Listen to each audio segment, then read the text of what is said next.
But that's the last pick for both of these teams. For Yangon, it is their carry that's missing. I don't think this is going to be a mid DK. Or rather, I don't think this is going to be a carry DK. I do think that the Dragon Knight is going to be going towards the mid lane, which means that Tech Free Gaming have a choice. They can position this Batrider to go 1-1 against the Dragon Knight. Batrider just destroys any hero that comes to the mid lane, any melee hero, right? So in a situation like that, perhaps Tech Free Gaming gain the upper advantage, right? Gyrocopter can have free farm, Batrider can have a great lane, Timbersaw over on that off lane, even if he has a bad lane, has that recovery mechanism built in. So overall, the draft from Tech Free Gaming is coming in together very nicely. For Yangon Galacticos, things are pretty much the same, right? Apart from their mid lane, if it is indeed going to be a Dragon Knight versus a Batrider matchup, then the Dragon Knight is just going to suffer. Meanwhile, the rest of their lineup can find that farm. The Beastmaster, with that roar coming about, particularly towards the mid game, right, when you have that Dragon Knight with that Blink Dagger as well, the Shadow Shaman with that Blink Dagger, Yangon Galacticos are going to have a very nice initiation built up for themselves.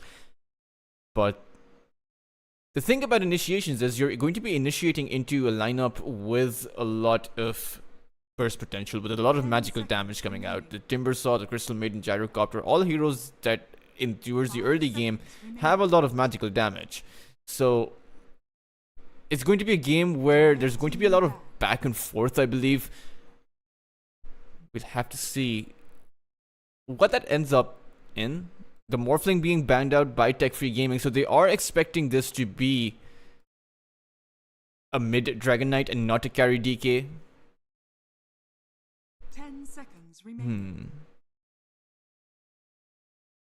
By Tech Free Gaming. I wonder if this is going to...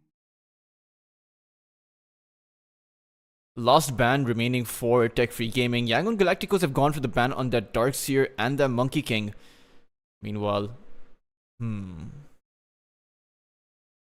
Tech Free Gaming, what can they actually ban out over here? Now, the Stark is a very bad pick against the Timbersaw, and the Stark is in fact banned out. It was the first ban from Tech Free Gaming, or rather from Yangon Galacticos.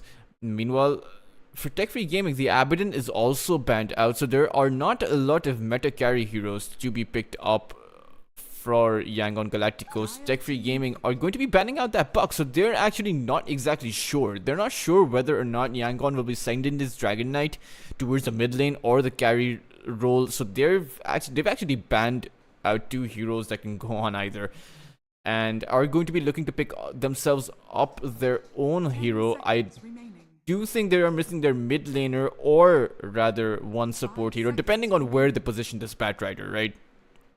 That's the key that's missing right now, and apparently the Batrider is going to be going on that support position. It is going to be a Queen of Pain over on that mid lane, which explains the Puck ban. Queen of Pain typically does not do all that well against the Puck, but again, a Queen of Pain is also another hero should you max out that Shadow Strike that does do pretty well against the Dragon Knight. Meanwhile, for Yangon Galacticos, they see the entire lineup. They know for a fact that this Gyrocopter is a carry. They know that the Queen of Pain is going to be on that mid lane and the Batrider is going to be on a support position. So for Yangon Galacticos, they need a carry that can actually go 1-1 against the late game of the Gyrocopter, and they're going to go for a very squishy Weaver. I'm not too sure about this. I am actually surprised we saw a Weaver pick over tanky heroes that have a lot of sustain, because I mean, KSH versus FBZ on that Timbersaw, you have so much damage coming out from Tech Free Gaming. The Sonic Wave, the Timbersaw's Chains, Crystal Maidens, Novas, Jikroy coming in with that barrage, and just with that all sorts of physical damage as well. Not to mention you have Dalul with that lasso. So for Yangon Galacticos, keeping this Weaver alive is going to be quite the challenge. You do have Lun on that Oracle, who can essentially, you know, with that false promise, keep that Weaver alive, but that's not exactly the biggest point into your favor.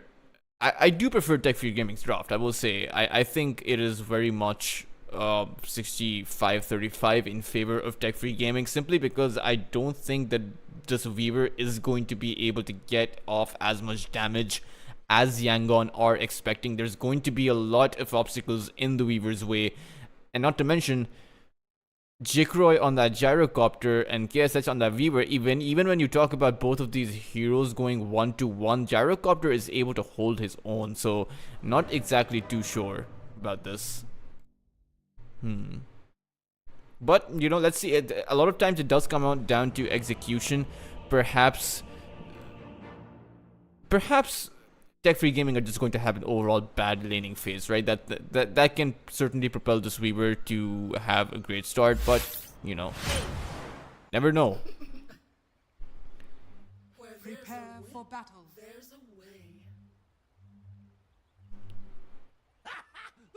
Jikroy sending out those spams, and this is Jikroy, for those of you who do not know, constantly shuffles between that number 1 to number 2 position in the Southeast Asian MMR leaderboard, so quite the star-studded carry player, and this is Tech Free Gaming's route to success. It's playing around Jikroy and enabling Jikroy to farm up and come later to those team fights to win them the game. That has been Tech Free Gaming's operatus moderandi for quite a long time, I would say. Ever since they started. I say quite a long time, but remember, you have to remember, this is a team that only formed a few months ago, hasn't been playing together before that, so is yet to make their mark, I will say that. And with the rise of the Southeast Asian scene in general, you know, two teams, or I will have to hold that thought, as FBZ is quickly being surrounded by 5 heroes from the side of Yangon Galacticos, and he does have the Timber Chain, but when he's shackled up, he can't exactly use it and will fall to Young PH on that Dragon Knight. Young getting that early kill will mean quite a lot to him, as he can potentially just bring about a bracer. What exactly is he getting on his courier? Let's take a look. It is a bracer and a full set of tangos, so he's going to have a good time against the Queen of Pain.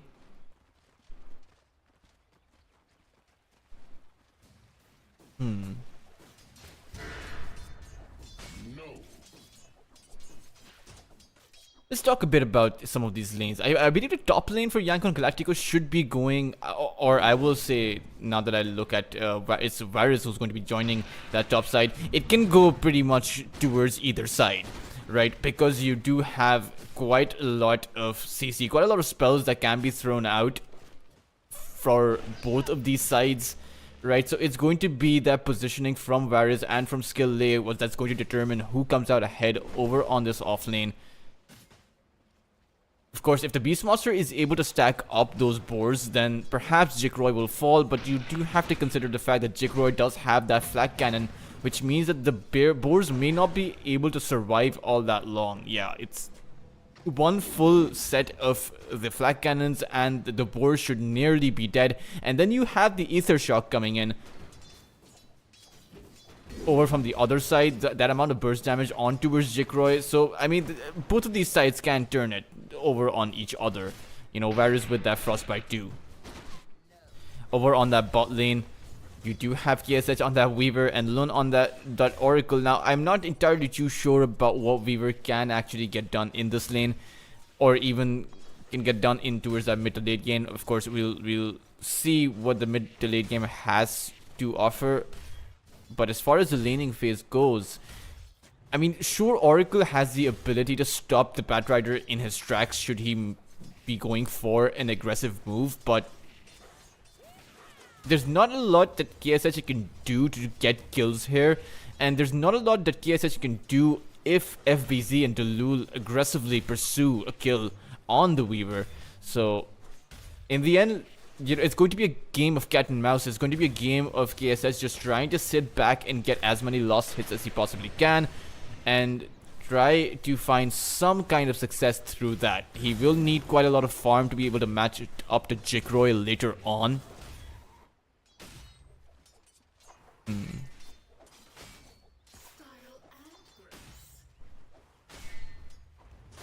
Young PH, and I believe the Queen of Pain is maxing the Shadow Strike, right?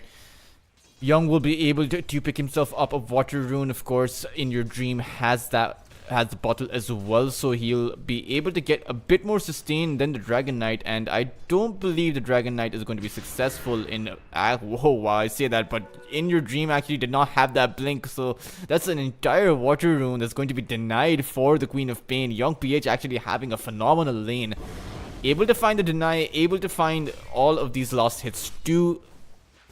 And should things continue like this, Tech Free Gaming, ideally Queen of Pain is very much a snowball hero, so you want to be winning your lane and then you want to be going for your pickoffs, particularly as you have gone for this maxed out Shadow Strike build. That is the skill build to be winning your lane, because you don't have the maxed out Scream of Pain. Your farming potential and your recovery potential is going to take quite the hit.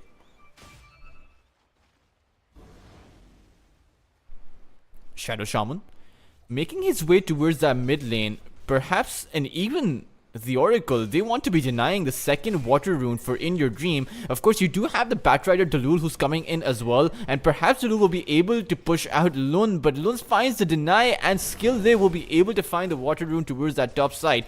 Another Water Rune being denied for the Queen of Pain here, as Yangon Galacticos, they recognize their potential and they recognize what they need to do to win this laning phase successfully.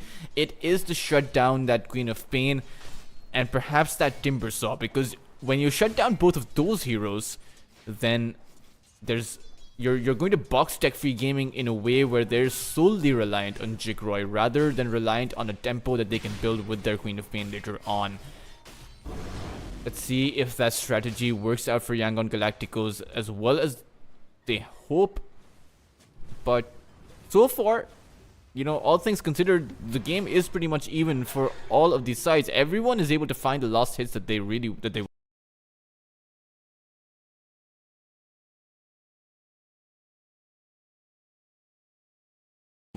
The Beastmaster is the lowest, as it's at sitting at about 18 lost hits, but when you think about the fact, or when you consider the fact that Queen of Pain is sitting at about 20 lost hits, then so far, as far as the lost hits go, this game is looking like it's going to be even all throughout the laning phase.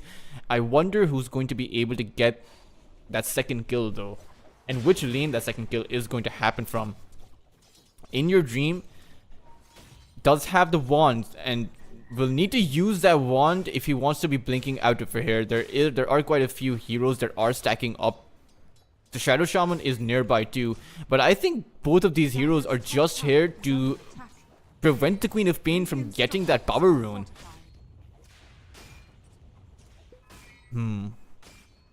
So far, Tech Free Gaming haven't exactly mounted up any kind of response. They're not pressurizing the mid lane as much as the Queen of Pain is getting bullied around here. Varys is going to TP in now, and towards that bot side they go. There is an amplified damage there being picked up by Young PH. He's going to activate his dragon form, and one hit on towards Varys is going to end up killing the Crystal Maiden.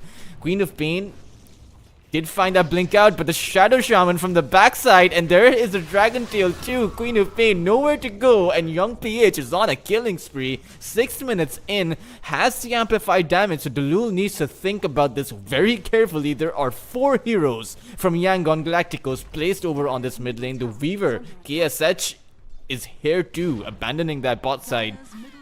Of course, he's going to TP back towards that bot lane to continue farming up. I wonder if they'll be able to find a kill here. Dalul, Queen of Pain does not have his ultimate, so there's not a lot they can do, and Young PH is going to find these juicy little stacks. Will be able to clean up a bit of them. Of course, the majority of them are going to be fine. Unfortunately for In Your Dream, he can't exactly find or rather clear out those stacks, as he doesn't exactly have a maxed out Scream of Pain. And this means that Young PH, he's going to stick around over here. He's actually going to be in a lot of trouble. Queen of Pain ultimate is going to finish him off, and Young PH going there once, going there twice, and going there the third time. Really not sure about that decision, and you can be assured that he's sure about that decision as he's sent back to the fountain. I'm a bit surprised he chose to make that move. He gave the lead away. That was around 300 gold that you gave away to Queen of Pain. You were up on the level game as well, but now look at this. In Your Dream is actually closer to that level 7 than Young PH is, who's going to pop his dragon form once again. Oh, KSH ends up taking a fall towards that boss side. Very surprising that happened.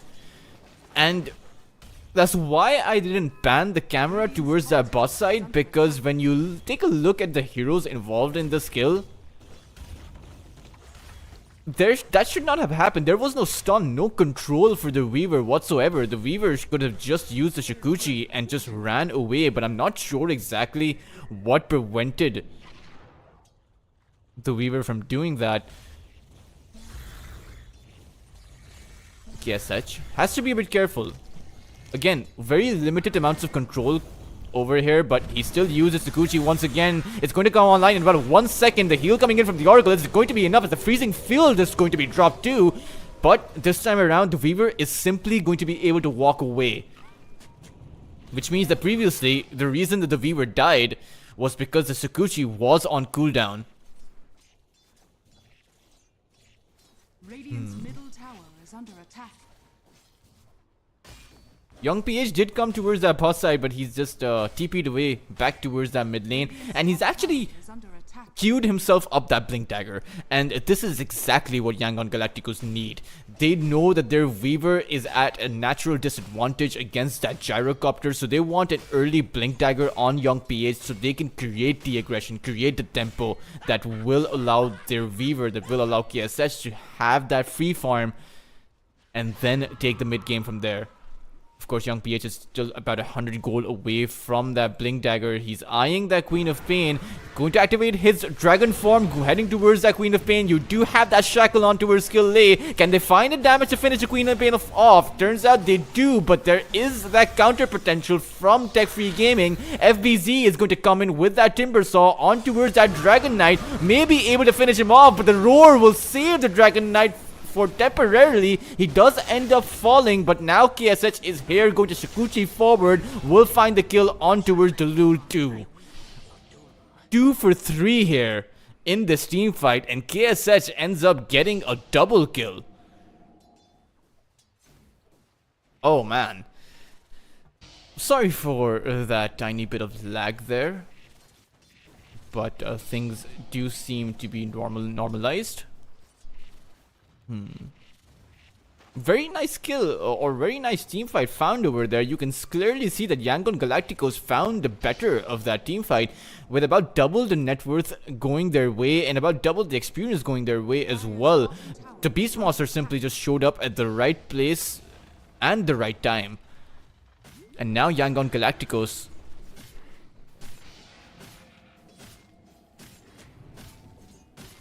they've stacked up 5 heroes towards the top side. Even the Dragon Knight Radiant is scanning. going to make his move over here. He's still at that triangle, so as soon as this creep wave is cleared, or rather that jungle camp is cleared, he's going to make his way. There is an observer ward,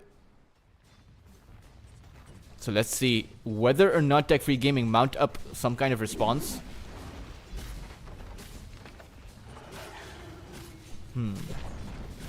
Dire's top tower has fallen.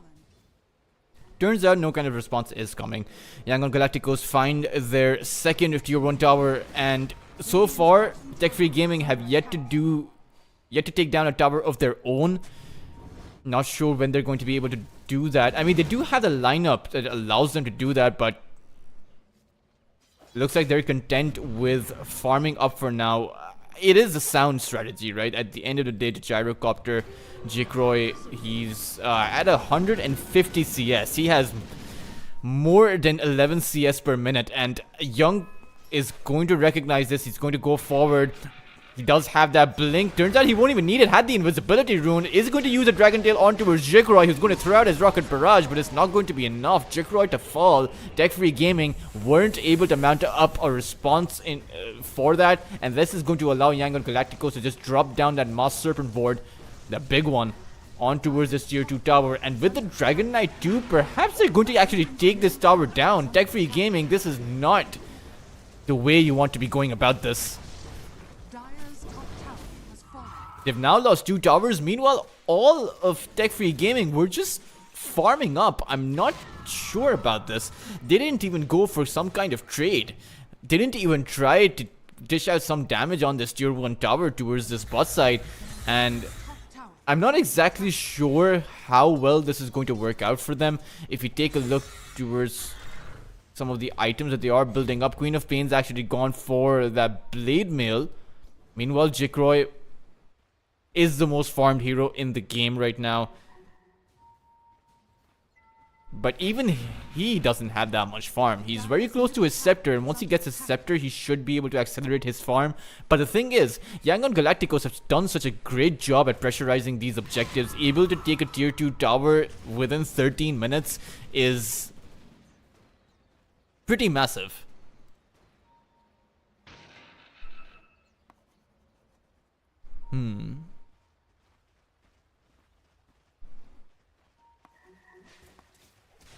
Even with the Blade Mill, In Your Dream is choosing to play very passive. Radiant are scanning. Radiant's middle tower is under attack. Now towards this boss side. Again, I'm not seeing the kind of response, the kind of move that Tech Free Gaming should be making here to either disable KSH, who is continuing to farm, or some of these objectives. I mean, look at the map control Yangon Galacticos have managed to generate for themselves. They're in full control of the dire jungle.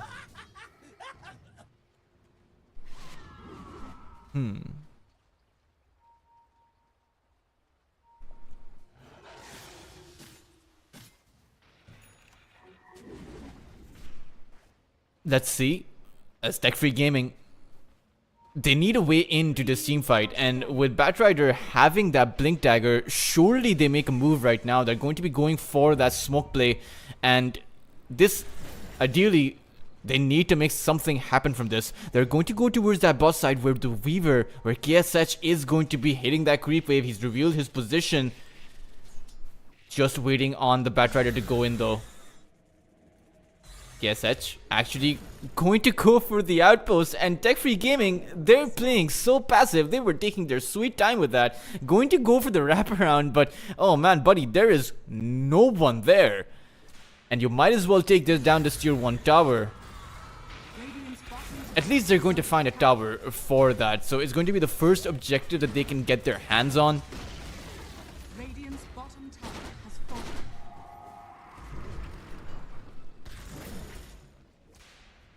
And with the first tower falling, sure, the net worth is barely in favor of Yangon Galacticos. They have managed to pick up the Aegis for themselves. And the 16-minute power rune is going to spawn towards that top side. It is going to be a haste rune that Young PH is in possession of. And In Your Dream towards this mid lane isn't exactly safe. They're going to charge. Perhaps charge, as Young PH did stop in his tracks at the cusp of that tier 2 tower.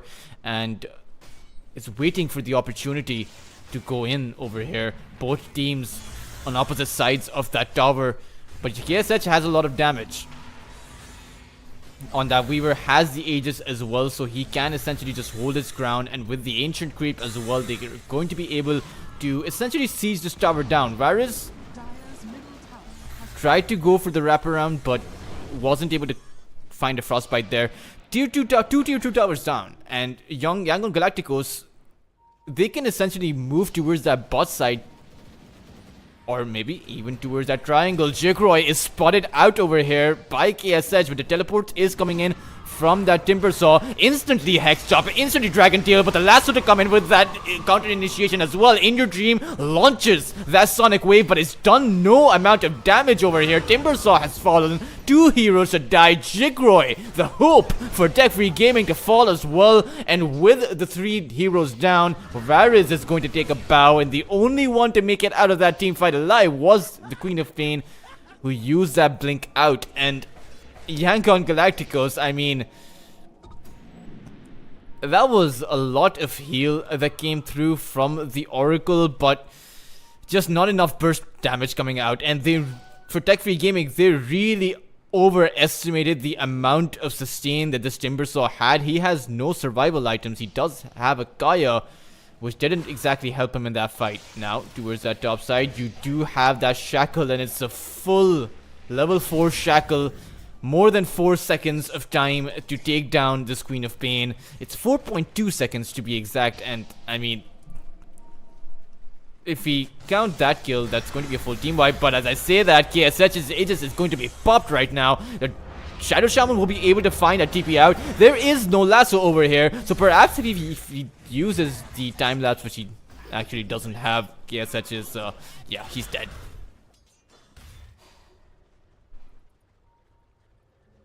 Nice little breakthrough that Tech Free Gaming were able to find for themselves. If they are able to find more kills or some objectives at the back of this, even though it's pretty hard, the Weaver is only on a 30-second respawn timer, and it's not going to be easy.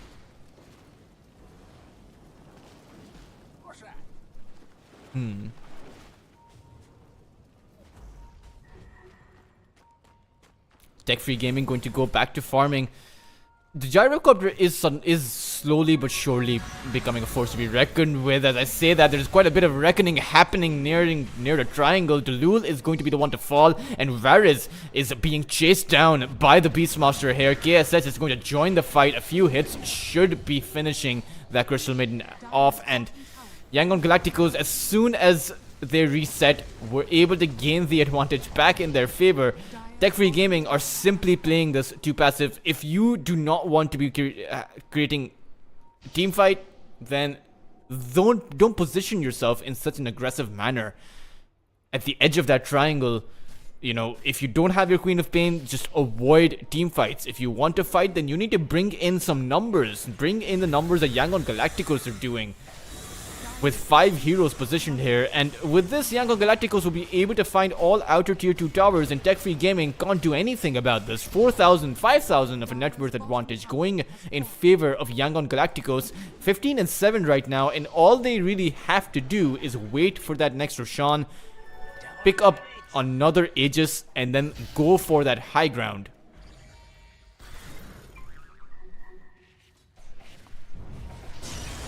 A lasso to be found on that Beastmaster, but yet once again, there is no real follow-up.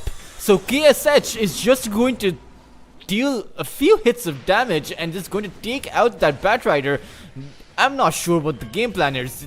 This is looking so desynchronized. This is looking so sloppy from Tech Free Gaming. This is not the team that was there in the previous season.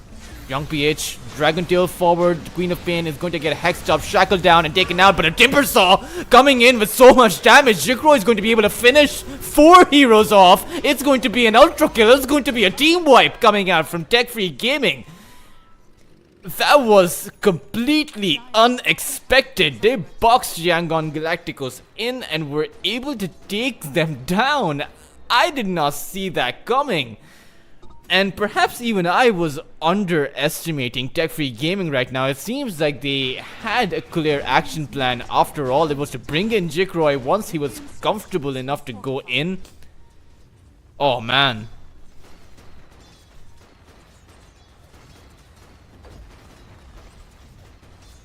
That was, the damage coming out from that Timbersaw, I mean, that was the majority of that damage. Jikroy came in to finish everyone off, but Timbersaw, he found a 3-man Chakram, found a 3-man Whirls, and the Timber Chain, just dealt so much pure damage to Yangon Galacticos that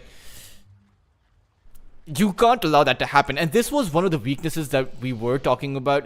KSH on this Weaver, you know, has no sustain items apart from the small Dragon Lance giving him the 10 strength. But apart from that, Weaver has such low HP that if he's caught out like that, if he's grouped up with Yangon Galacticos in such a position that he's taking in AoE damage from that Timbersaw and from that Crystal Maiden, then he's not going to be able to survive.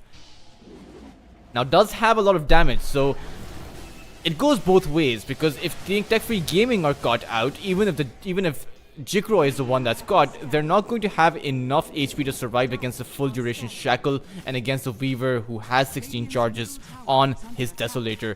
Meanwhile, Tech Free Gaming They want to be making a move forward. FBZ goes in with that Blink Dagger, and Delul with that lasso on towards Beastmaster. Nowhere to go. He is going to end up falling.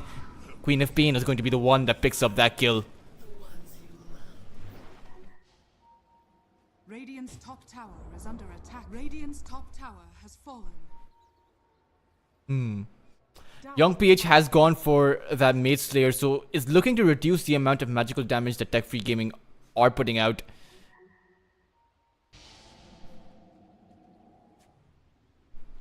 Meanwhile, Yangon Galacticos.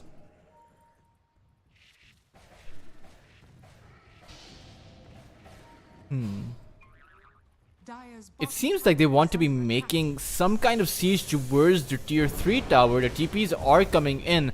They need to be careful though. Of course, there is no lasso for about 20 seconds, but perhaps Yangon Galacticos don't fully realize this. They're going to go back, just force out the teleports from your Tech Free Gaming, teleport yourself back, go push out some other side lane. That is the way to go about it, at least until the next Roshan spawns. Now, for Tech Free Gaming, they're actually in a pretty good spot, all things considered. In a very good spot. I mean, they are going to be able to take down Skill Day once again. As far as the items go, right, they are hitting a lot of their power spikes. Queen of Pain with that Sanjin Yasha, or rather Sanjin Kaya, and that Blade Mail. Meanwhile, the Gyrocopter having that Daedalus up and ready. Jikroy is going to hit like a truck right now. I wonder if you'll see a 600 damage of a critical strike, and with those flak cannons going about, you can burst down Yangon Galacticos very quickly if they are not careful. Meanwhile, the Timbersaw has a BKB of his own, and the Batrider has completed that forced off. So I don't think Tech Free Gaming are behind. They are very behind in terms of objectives, but one more team wipe on Yangon Galacticos, and they can potentially go towards that high ground instantly. As now they're content on making a push towards a tier 2 objective of their own, and Yangon Galacticos this time around, they're looking like they're the ones that have limited options at their disposal. They're going to let this tower go as a freebie. Meanwhile, oh, Delul actually found the lasso on towards Young PH, who's forced to use his BKB. Is FBZ going to push this? Lun does not have a BKB of his own, but does have that teleport. Will Varys be able to catch him with that frostbite? Turns out no. Varys is going to be making that exit. Meanwhile, Jikroy was the one who was caught out. I apologize for missing that kill, but there were back-to-back attempts being made across the map. And now, without the Gyrocopter, who doesn't exactly have buyback, this is very interesting. Yangon Galacticos can actually choose to pursue Tech Free Gaming, can actually choose to go towards that high ground, but in fact, they're actually going to collect themselves a free Roshan, because without the Gyrocopter, Tech Free Gaming got to make a move towards this bit. Going to be a banner and an Aegis.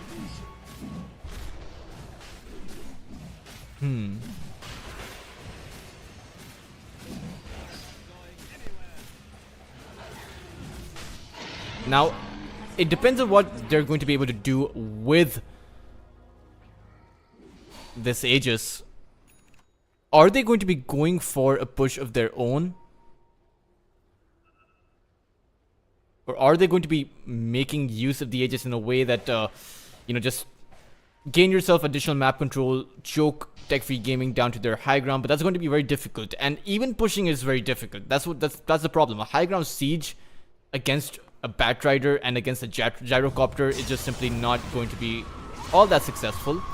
Tech Free Gaming finding themselves a nice little freebie in that jungle. Lun just got out of position, and Gyrocopter about to end up making a Satanic. Now, once you have that Satanic, the scenario changes, because then all you need to do is make sure you have that BKB pop.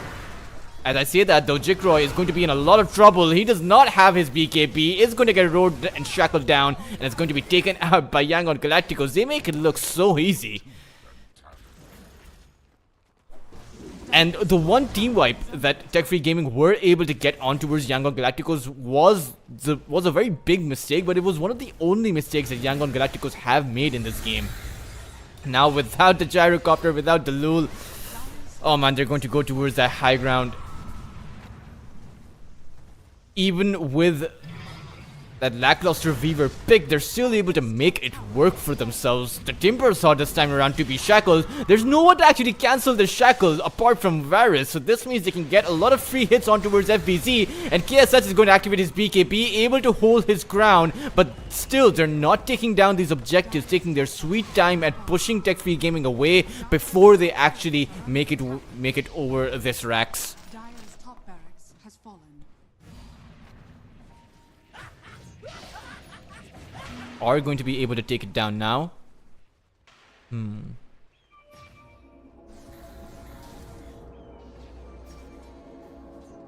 Radiant are scanning. The stomp from Radiant are scanning. that neutral creep, and now with a full Rax advantage, KSH is still holding on to that Aegis, so there's really nothing stopping Yangon Galacticos right now. Now the thing is, they have been playing this in a very perfect way. Take out Jikroy first and then go high ground, and that's what they want to be doing. But now is the time for Jikroy to be playing more careful, right? He needs to be sticking with his team, even farming close by to his team. If he gets chain locked, there's nothing he can do, even if you consider the fact that he does have 6 slots. Of course, does need 500 gold to be completely 6 slotted, but Dire's bottom tower is under attack. let's see. As Yangon Galacticos make their way towards that boss side, the Moss Serpent Ward is placed down and the Rax is taking quite a bit of damage. Can Tech Free Gaming mount up a response as they've lost their melee Rax and they're going to be losing their bot lane of Rax without being able to do anything? There's a response now, finally. But it's on KSH, who does have that Aegis. Young PH goes in on towards Jikroy, who was able to get off his BKB. And Yangon Galacticos, because of this, they're forced to tuck tails and run. TP out on as many heroes as they can, leave their Shadow Shaman behind and die. But the rest of Yangon Galacticos were able to make it out. Perfectly executed from Skill Lay, sacrificing himself for the greater good there. And at the end of the day, Yangon Galacticos were able to take down another lane of Rax. I mean, sure, Tech Free Gaming got that Aegis down, but it was going to expire anyway, and they took so much time finding that initiation for finding that defense.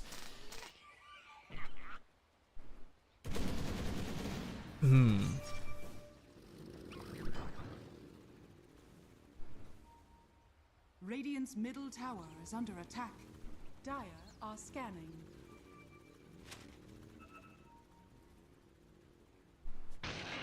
Let's see. Radiant's player has been killed. Dire are scanning. Tech Free Gaming, they're itching for a fight right now. I mean, they need to make a fight happen outside of their base. There really is no other way to go about it, because if you take a fight inside of your base with the Moss Serpent Ward placed down, with the Dragon Knight and the Weaver on your Rax, then Yangon Galacticos have the option of not even engaging or not even entertaining Tech Free Gaming. They can simply just rat it out, simply just take this last lane of Rax while Tech Free Gaming are trying to take their heroes down, and that's going to be more than enough. Now the question is, are Yangon Galacticos going to be waiting for that third Aegis to be going for that high ground? Are they going to be making some kind of play like they have been on Jikroy in the past, where they try to take him down and then go high ground? A lot of questions for Yangon Galacticos, but the ball is in their court. And for Tech Free Gaming, they had a clear action plan, which was to enable their gyrocopter to farm up, but Jikroy does have 6 slots, and I believe he dismantles one item there, as I think he had about. I'm not exactly sure, so I'm not going to call it like that. But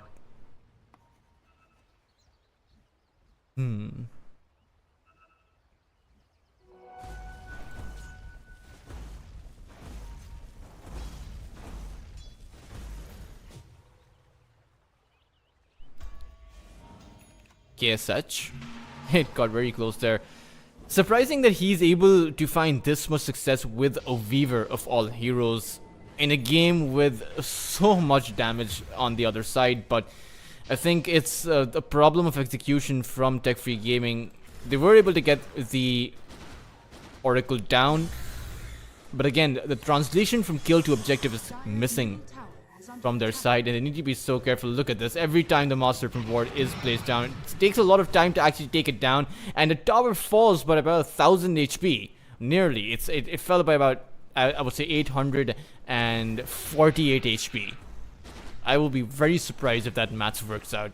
Let me know, guys, if that's if 848 is the number here.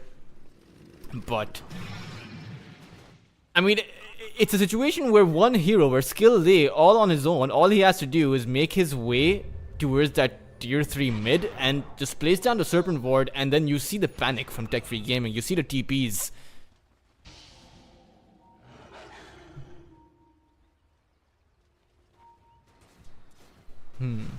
Radiant are scanning.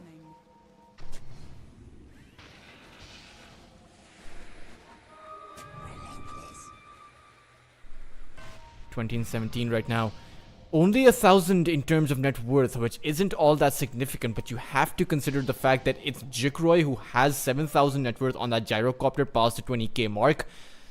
Meanwhile, it's a lot even of a distribution for Yangon Galacticos as they're going to go in on towards Jalul, able to take the Batrider down, and that's the initiation from Tech Free Gaming down. That there is nothing else that Tech Free Gaming have apart from the Timbersaw blinking in, which is a very risky maneuver against a level 15 Shadow Shaman who hasn't exactly gone for the break. So Yangon Galacticos, they're feeling so confident with this.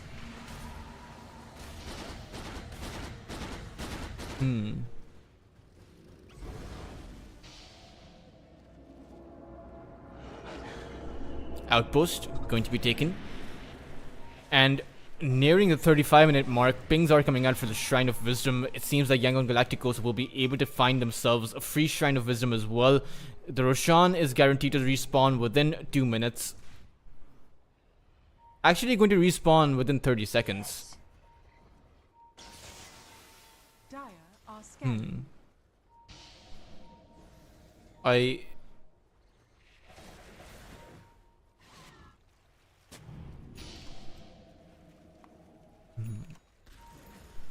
Yangon Galacticos, I think they're just waiting for that Roshan.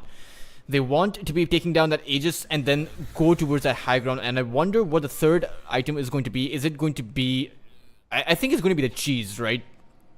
Which should go a long way. It's essentially, the cheese is, if you think about it, it's like a time lapse.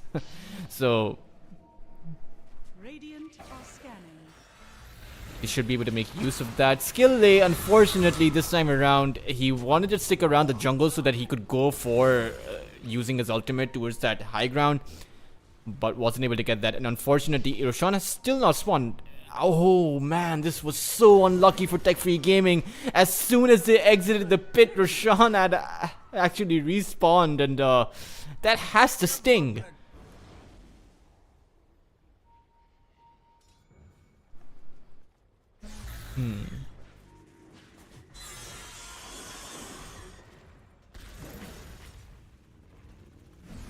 Tech Free Gaming.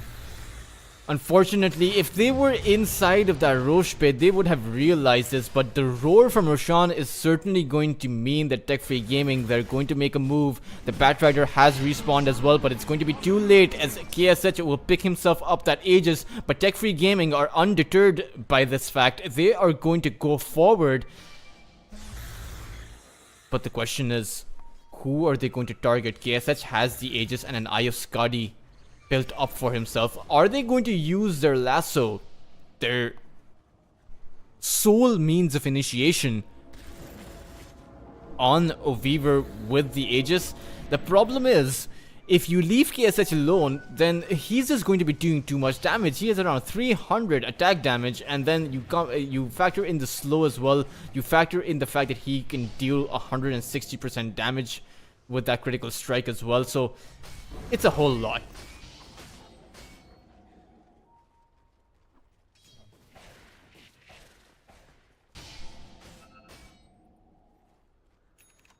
21 and 18.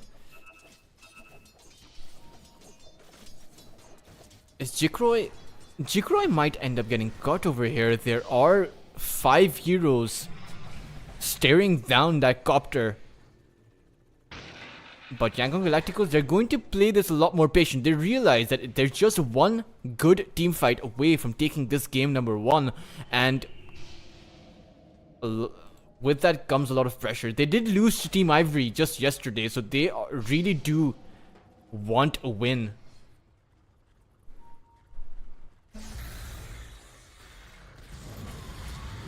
FBZ actually going to go blink forward towards that Shrine of Wisdom. They're going to actually catch out the Oracle. Lun is now going to fall, and the Shadow Shaman, Skill Lei, actually found the TP out towards his own base.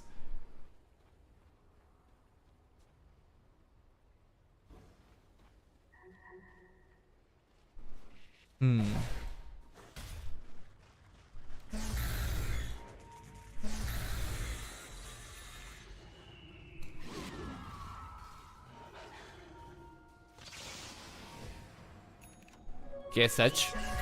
The Ancient Creep is going to spot out quite a lot of heroes from Tech Free Gaming, but so far, I think, okay, the Weaver is maxed out. Apart from the power treads, he is going to probably replace that.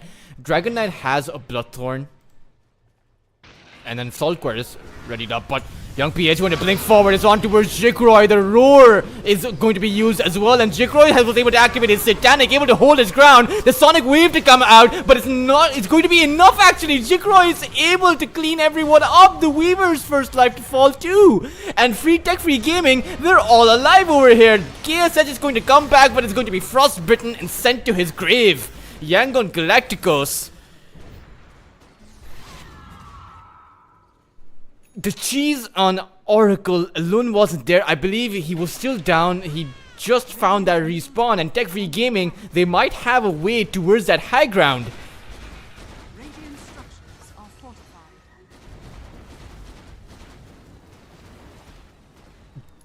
The Weaver doesn't have buyback, so he's down for about 60 seconds, and the question is, the big question, is whether or not Tech Free Gaming are just going to go for that throne, or if they're going to go for the Mega Creeps. It turns out it's towards that throne they go. There is no Roar. It's down for about 4 seconds. It will be coming back online. No Moss Serpent Ward though. They're going to wait out the cliff, and in they go again. The creep wave is coming in, so that means no more backdoor protection either. Lun waiting this one out. 30 seconds for the Weaver. No Dragon Knight for about 10 seconds as well, so that's going to be on tier 4 tower for free as well. Radiant's middle tower has fallen. With the Dragon Knight respawning, they need to make a move. They need to buy enough time for the Weaver to respawn. In goes JG with a Roar on towards the Gyrocopter, but Skill is taking so much damage. He's going to end up falling on that Shadow Shaman. Jikroy is still able to hold his ground. The lasso on towards the Dragon Knight at the cusp of the lose health is going to mean that Young PH is going to fall for a second time, as Jikroy is just going to be able to hold down that throne. The glyph is going to come out, and the Weaver is going to respawn, but the GG call is going to be thrown out over here as Yangon Galacticos, they tap out of game number 1, and Tech Free Gaming, in a surprising comeback, were able to take it to the throne. And Jikroy holding his ground with a Satanic there. He came so close to death about 3 times. And man, what a game. I would be lying if I say I didn't doubt Tech Free Gaming, but you know, they managed to do it. And this is the performance from Jikroy that I have seen before, and I hope to see in the future as well. This is certainly representative of the first rank in Southeast Asian Dota as far as MMR goes. Look at his XP per minute. It's sitting about 1,000, around 940 gold per minute as well. He farmed like an absolute monster. I do think that Tech Free Gaming do need to work out their synchronization issues. I do think that towards that early game, it was a bit lackluster. It was very unsynchronized. Their heroes weren't together. Even when Dalul went for those lassos, it seemed very sloppy, but all that doesn't really matter if you end up winning the game. So for Tech Free Gaming, I hope they're able to sort out some of their issues. For Yangon Galacticos, I hope they're able to find a way to close out the game, because they played a phenomenal early game, they played a phenomenal mid game too, but closing it out is something that they need to work with and will have to do if they want to be staying in this. It's currently 0-1 in favor of, or rather 1-0 in favor of Tech Free Gaming. We're going to take a short break and then we will be back for game number 2 right after a very short break.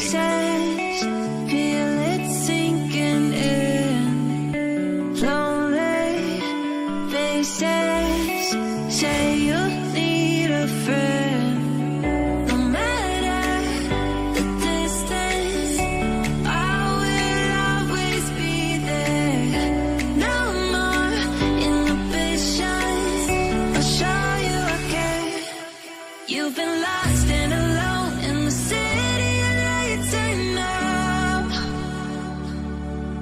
Getting hot, feeling low, and it's out of your control. You should know that I won't leave you. I'll stay beside you. I'm never letting you go. You've been lost and alone in the city of lights I know, but I will guide you home. Yes. The Ancient Spirit is going to spot out quite a lot of heroes from Tech Free Gaming, but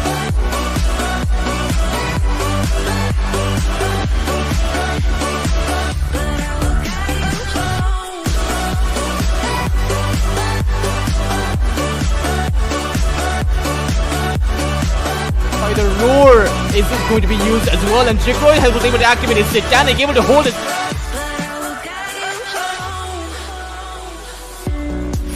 Everyone off the Weaver's first life to fall too. Always by yourself in the shadows.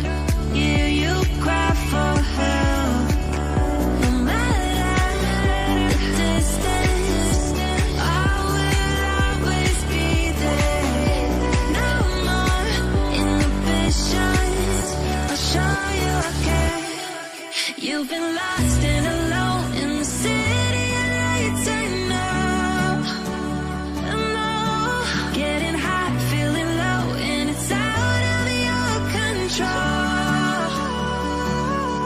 You should know that I won't leave you. I'll stay beside you. I'm never letting you go. You've been lost and alone in the city of lights I know, but I will guide you home.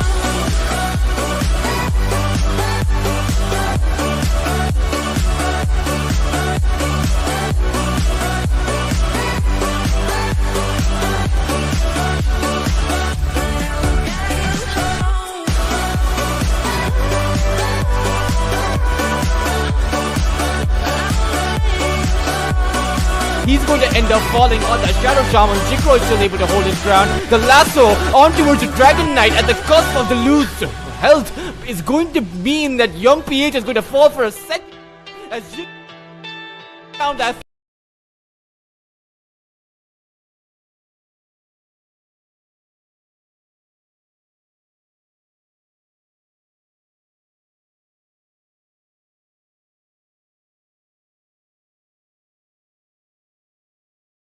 I'm not the only one. I know I'm not the only one. Since you took hold of my broken heart, just like a miracle.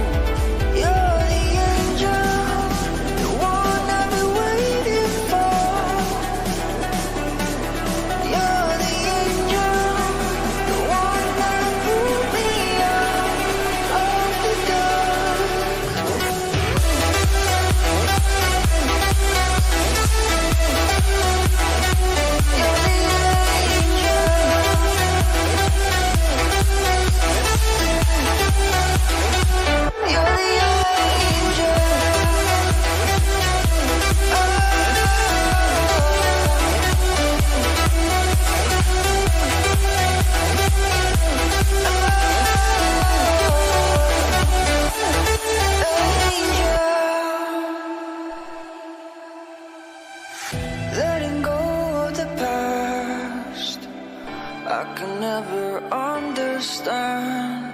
So many questions, why? Well, everybody's dancing, 'cause I know I'm not the only one. I know I'm not the only one. Since you took hold of my broken heart, just like a miracle. You're the angel, the one I've been waiting for, waiting for. You're the angel, the one that pulled me out of the dark. Oh, oh, I've been waiting for, waiting for. Oh, oh, the one that pulled me out of the dark.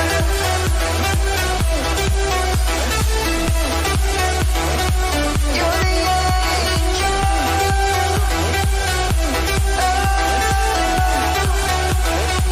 You're the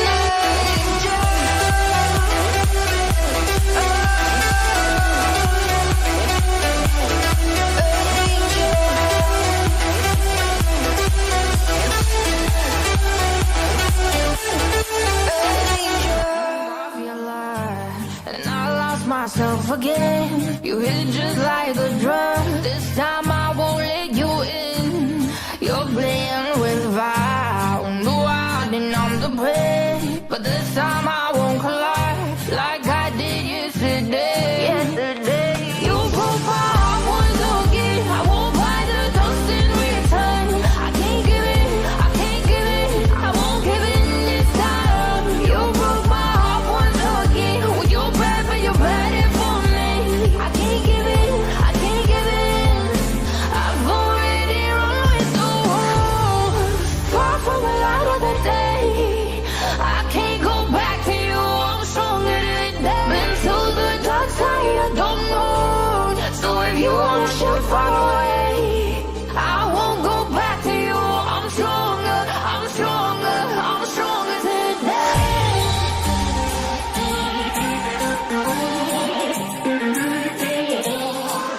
I'm stronger today.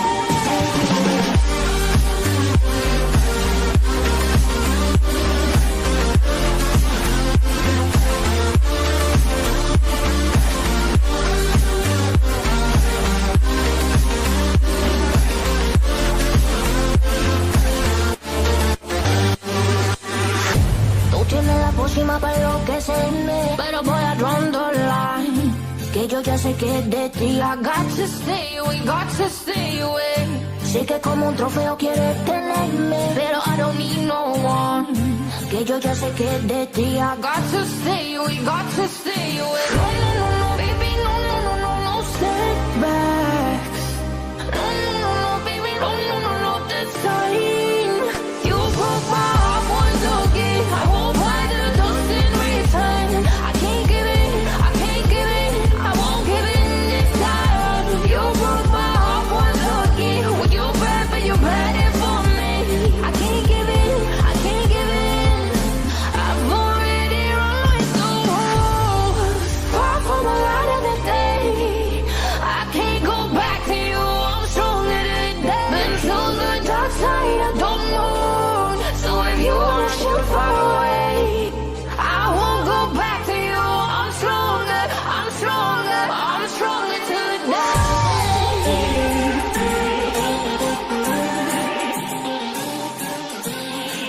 I'm stronger today.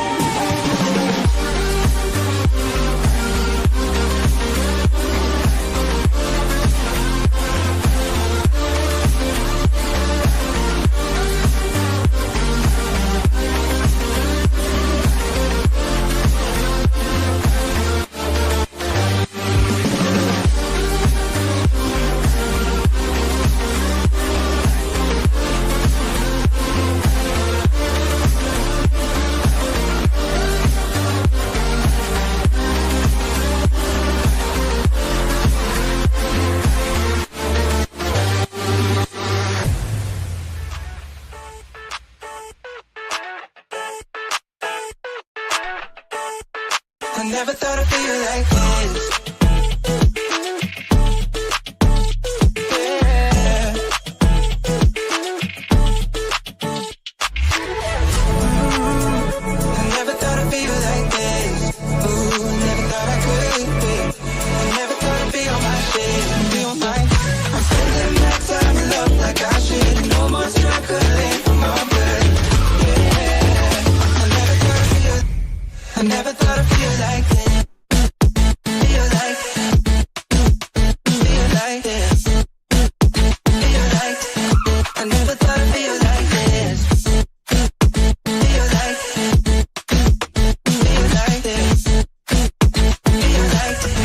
I never thought I'd feel like this.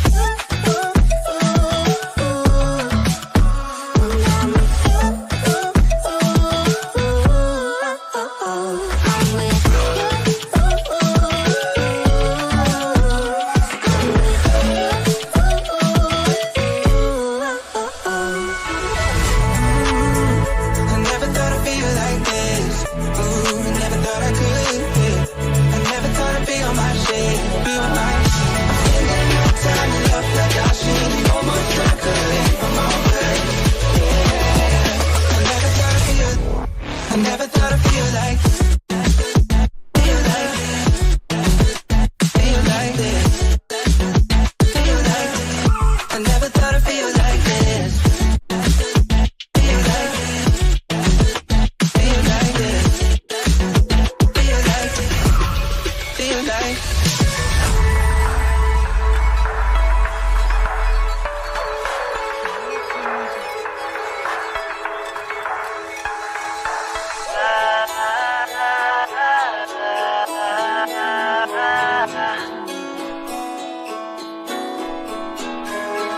spending my time in love like I should. Almost like a leap from my blood. Yeah. I never thought I'd feel like I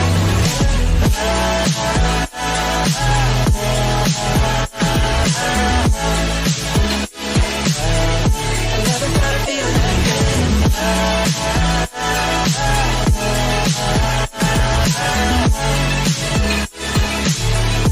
never thought I'd feel like never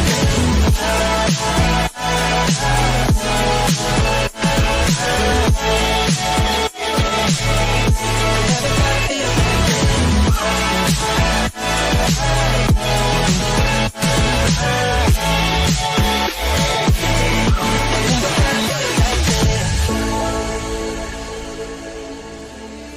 constellations. They remind me that this life cannot be lost forever. I watch my generation. It's so evident this world will soon be gone. Will soon be gone. Can we leave for tonight? Run away. Let's run away, run away. Can we get out of time? Fly away. Let's run away, run away. Let's run away,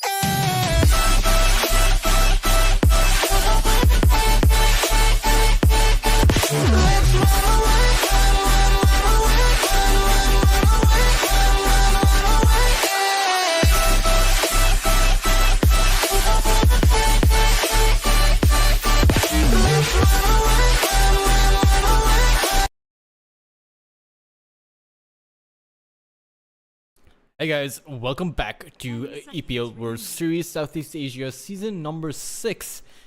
We are in day 2 of the group stages and in the second game between Yangon Galacticos versus Tech Free Gaming. Tech Free Gaming were able to mount up a very surprising comeback against Yangon Galacticos. Were able to take the game in one swift push after taking out Yangon Galacticos for the second time. And now let's see if Yangon Galacticos are going to be able to mount up a comeback of their own against Tech Free Gaming.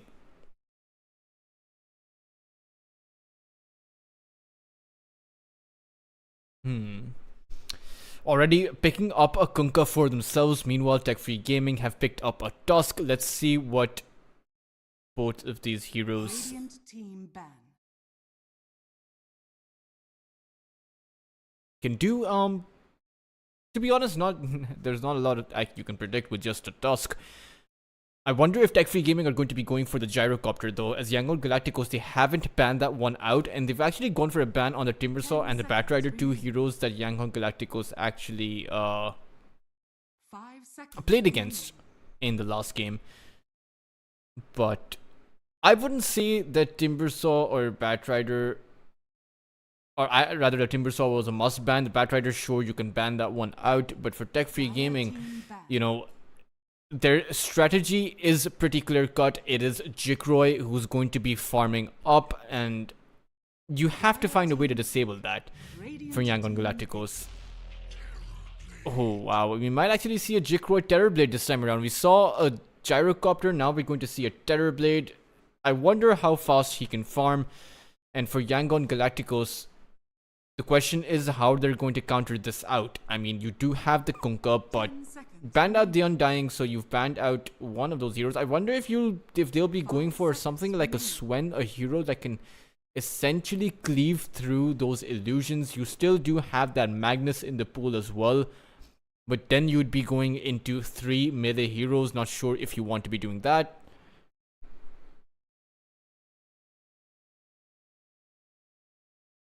Radiant team pick.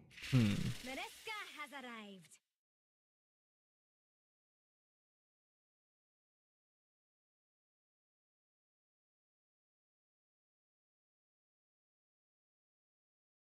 Dark Willow being picked up by Yangon Galacticos. Now, I've seen a lot of combinations with the Dark Willow and the Kunkka, the Bramble Maze plus the Kunkka's Torrent and the Ghost Ship. It can certainly do pretty well, but for Yangon Galacticos, they need something more, something with that added bit of oomph, and they're going to be going for a Crystal Maiden. That was a hero that Tech Free Gaming picked in the last game.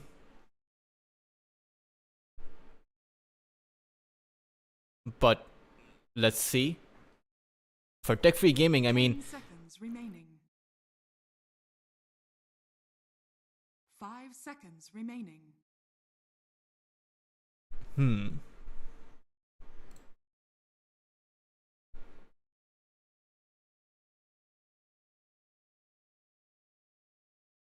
I wonder what they're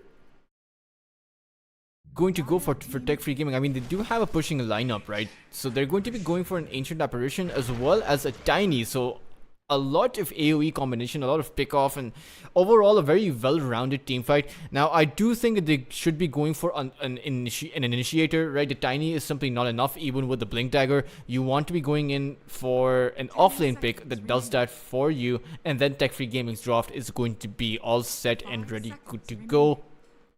It's a lot of blue on Tech Free Gaming, I will say that. The AATB and even the Dusk, it's Team Ice over here. For Yangon Galacticos though, they are playing with a bit of water themselves with the Kunkka and the Crystal Maiden. Of course, their 4th pick, they need to counter out this Tiny and Ancient Apparition somehow over on that mid lane. Perhaps they go for something like the Dragon Knight once again. Of course, that's under the assumption that this Kunkka is a mid laner, is not a mid laner, right? That's when you go for the Dragon Knight on that mid lane. But they're actually going to be going for a Puck on the mid lane, so that Kunkka is in fact not going to be on that mid. That is the one prediction that worked out. The Puck's going to be going mid. The Kunkka is probably going to go towards that offlane. I have seen some Kunkkas that go for that carry role, but I don't think that's going to happen here. Not against a Terrorblade. But for Yangon Galacticos, they now need a carry. And I wonder what carry they're going to go for. I do think this looks like a pretty good Swen game, to be honest. Just take out that AA, even with one fell blink in. You can take out the Terrorblade illusions as well. You have the Puck with that Dream Call, the Kunkka with the Ghost Ship, in the Crystal Maiden, a lot of heroes that can hold everyone in place while the Swen can do his thing. I say Swen because he's one of the heroes that works well in the meta.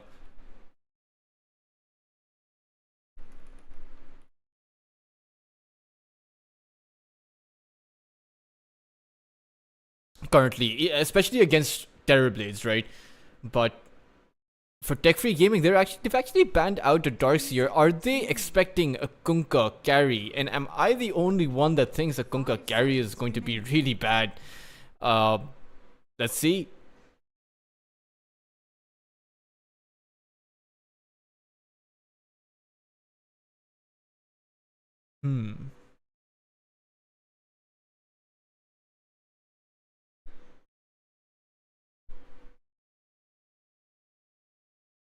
their last ban remaining. And I mean, they have to go for a carry ban too. So I wonder if they'll ban out the Swen.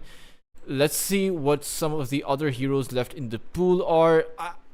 I don't think there's all that much that you can ban out. You've already banned the Doom, and the Doom carry would have been slightly okay against the Terrorblade. But apart from that, I mean, you can go for an Ursa on your side. The Ursa, I don't think, yeah, it's not banned out. So for Yangon Galacticos, that is certainly an option that they can go for, and Tech Free Gaming should just ban it out. But actually, they're going to be banning out offlane heroes. So they're fully expecting Yangon Galacticos to be going in with a carry Kunkka. And I wonder if that's going to be correct, because carry Kunkka, what do you even make? A Blade Mail into a Radiance, right? Not ideal, I would say. And just does not scale as well as you want it to against a Terrorblade. But let's see if it's going to be correct. Yangon Galacticos actually banning out that Viper, and let's see what carry or what offlaner they go for. My prediction is that this is not going to be a carry Kunkka. This is going to be an offlane Kunkka, and then they're going to pick a carry. Let's see what it's going to be. It is going to be a Monkey King, so I was half right. Kunkka is not going to be a carry. It is going to be a Monkey King carry with a Puck mid and a Kunkka offlane versus Tech Free Gaming's Terrorblade on that carry position and a mid lane Tiny. Now, it will be surprising if they decide not to send this Terrorblade on that carry role and just put this TB on an offlane position, but that would be very surprising, and that would be something that might not work all that well for Tech Free Gaming. You want a solid offlane pick. You want some hero that can add on to your initiation ability, because right now you don't have that much initiation. You want a hero that can essentially control those team fights as well, because there's not a lot of chain lock that Tech Free Gaming have. I mean, they didn't have a lot of chain lock in the last game either, and they managed to make it work. So let's see what they can do this time around.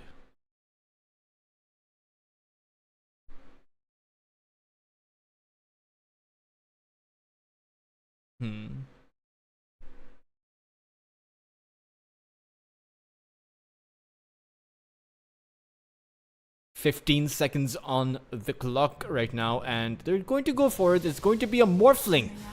So this is not a Terrorblade carry. This is a Morphling carry, and it's FBZ on that Terrorblade, which,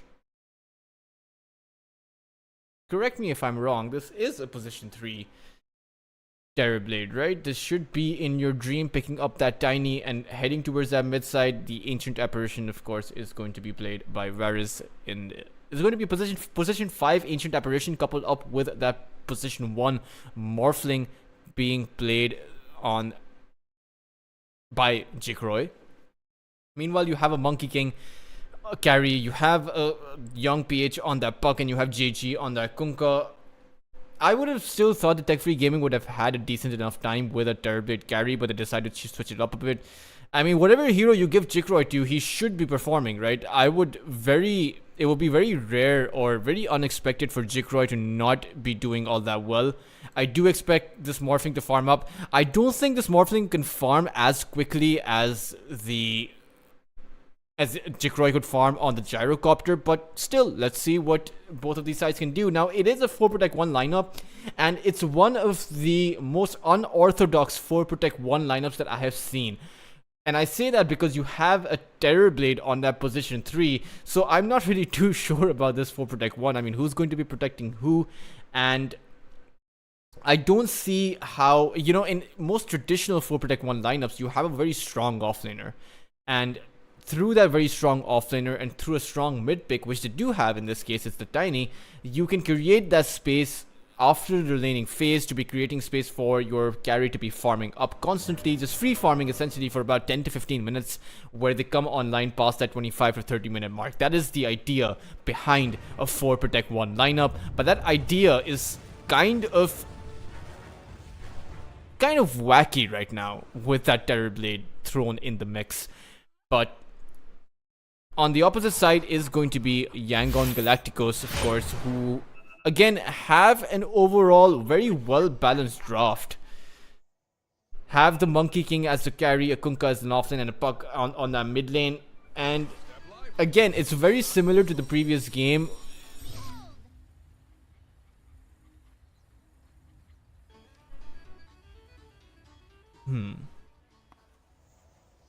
Also, I do apologize for switching up to the hero selection screen. Normally I work with normally I'm not the observer, so that was a bit of a rookie mistake. I do work with production studios most of the time. I'm very new to EPL, so that's why I switched it up to the hero selection screen. Shouldn't have done that. We'll keep that in mind for future series, of course. But for Yangon Galacticos, again, a very well overall balanced draft, and they do have, I think, what it takes to take it to a game number 3. But it will, at the end of the day, come down to how they disable Jikroy. Can they actually disable this Morphling? And if they're unable to, then we might come on to a similar situation to the previous game where Jikroy just absolutely dominated everyone else.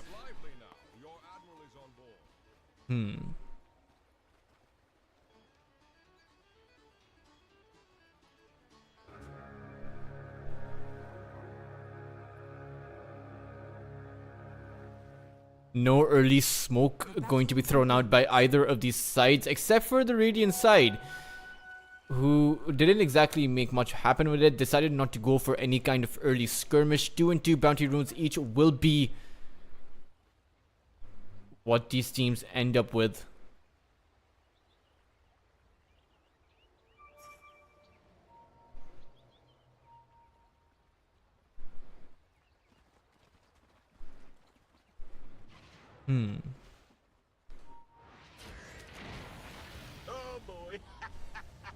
Yangon Galacticos. Let's see how their laning phase ends up. Ideally, in towards this bot lane, they should be able to get a few kills, right? Crystal Maiden and the Terror Blade. Meanwhile, topside Jikroy taking a bit of damage, but you know, they have 2 disables. I mean, the Boundless Strike isn't exactly a great disable, but they have Lone with the Frostbite as well as the Crystal Nova, which should provide enough steel. And KSH with that Boundless Strike should be able to regenerate his HP up. So this Terror Blade should be falling here if they're able to play their cards right. If Tusk is unable to come to FPC's aid with that Snowball. And ideally KSH should be able to get the farm. I mean, against 2 melee heroes, the Monkey King should be having a decent enough time. Should be able to trade hits as well. So I don't expect KSH's farm to go down. I think he should have a much better game as the Monkey King than he will as the Weaver. Meanwhile, over on the mid lane, of course, you have a Puck versus the Tiny. Again, Tiny can't exactly do all that much, right? Young PH can essentially dodge out a lot of these spells, particularly towards the later parts of the game. Right now, he can freely dodge the toss or the tree toss, right, from In Your Dream.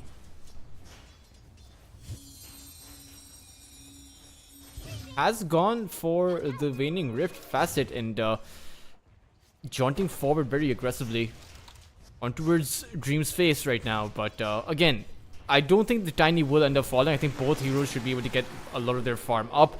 Jikroy is the one who's going to take quite a bit of hits in this laning phase, right? You have a Tidebringer from JG who's just going to spam it out constantly.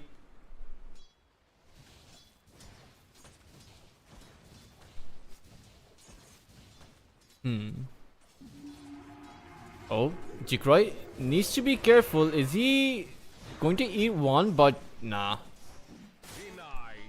Skillay was able to dish out a bit of damage, but it's going to be a bit of harass here and there.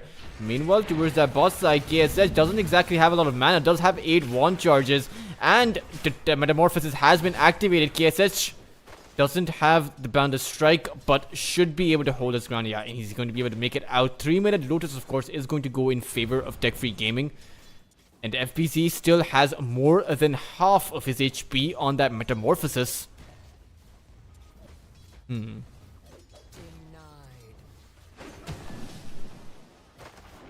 The Metamorphosis is going to be winning out now. So...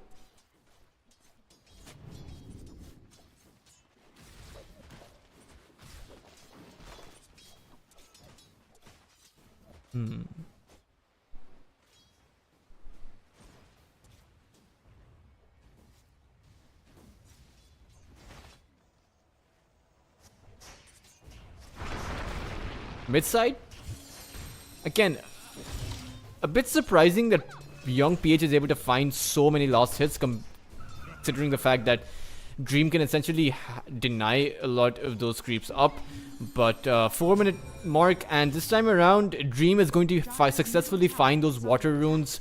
I do remember the last game, Yangon Galacticos expended so many of their rotations just to be able to stop Young PH from finding those water runes. And Young PH, he doesn't have the orb anymore. He's used the phase shift.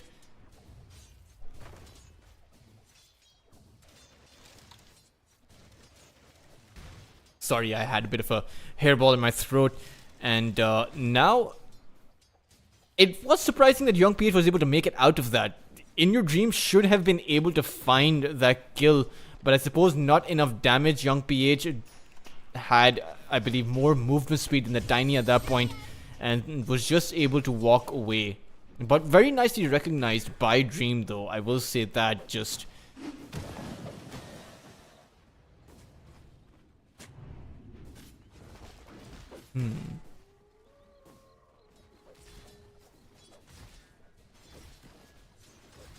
FPZ Radiant does have more lost hits than his counterpart over on Yangon Galacticos. The Kunkka does have more denies as well, and Tech Free Gaming, Jikroy actually has 10 denies on that Morphling. Doing very well for himself already. I wonder if he'll be able to crack 1,000 experience per minute as he was in the previous game.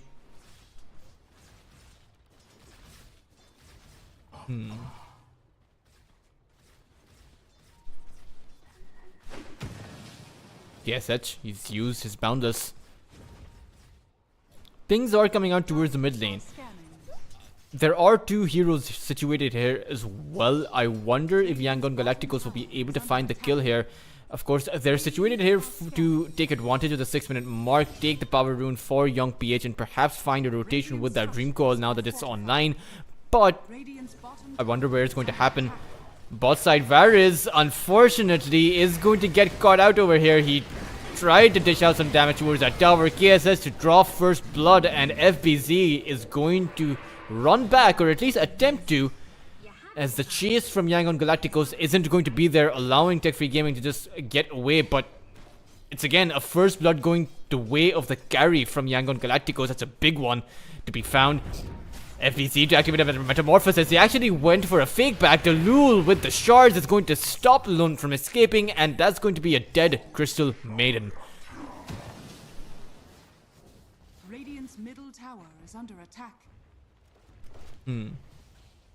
JG towards that top side. Doesn't exactly have any kind of support near him, so he probably won't be able to find the kill.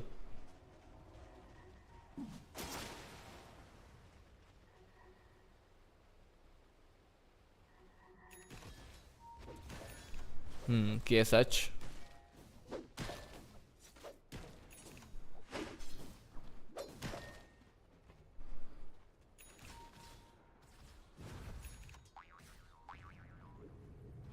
Playing very careful here, recognizing the fact that a lot of Tech Free Gaming's heroes are present, so farming right now is looking like it's going to be a bit scary. But as I say that, Yangon Galacticos, they're content with making a move on towards FBZ, who doesn't have his Metamorphosis. The snowball being forced out by Delul, but FBZ, can he actually make it out of here? Boundless Strike isn't online. A lot of these cooldowns aren't available, and Yangon Galacticos, essentially with the puck coming in, they're going to be able to find the kill on towards Delul. Young PH is the one that's going to be picking that kill up, and Tech Free Gaming overall, they only lose a support for 4 heroes from Yangon Galacticos actually making their way there, which isn't the biggest loss in the world. I think Tech Free Gaming are not going to be too unhappy about that, and Yangon Galacticos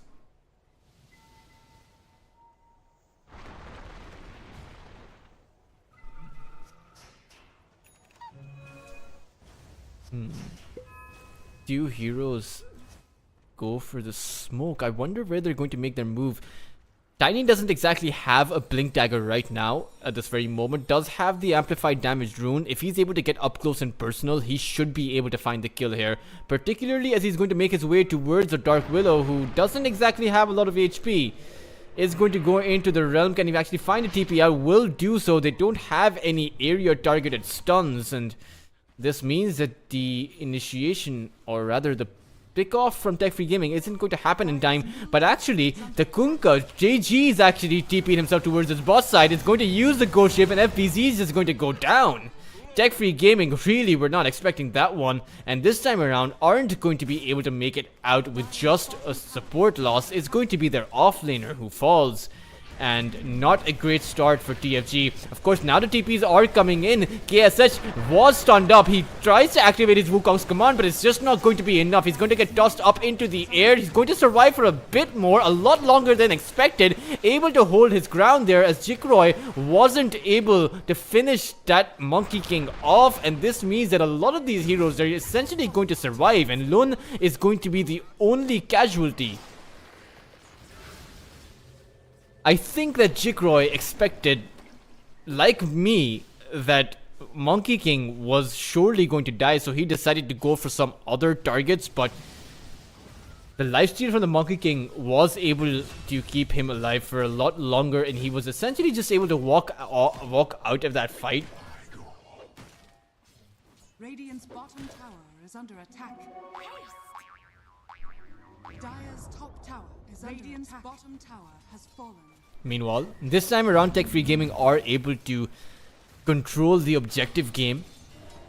Of course, towards that mid lane in the dream in your dream has to be careful. It's not their dream, it's in your dream. Avalanche and the toss this time around will find its mark on towards the Willow. Of course, they still need to find the kill though, as Dalul is the only one who's dishing out that damage. Will find the kill thanks to that snowball, but now they're in a lot of trouble. No Dream Coil available, but you do have the Waning Rift that will close in on your enemies, and in your dream will find the Avalanche toss on that Crystal Maiden. It's a 2-for-1 currently, as Tech Free Gaming are going to be happy with that.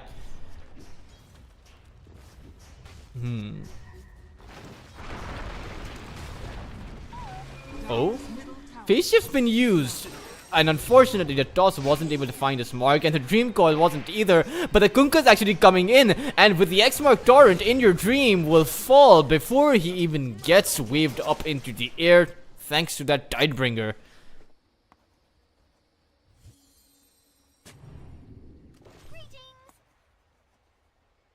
Radiant's bottom tower is under attack.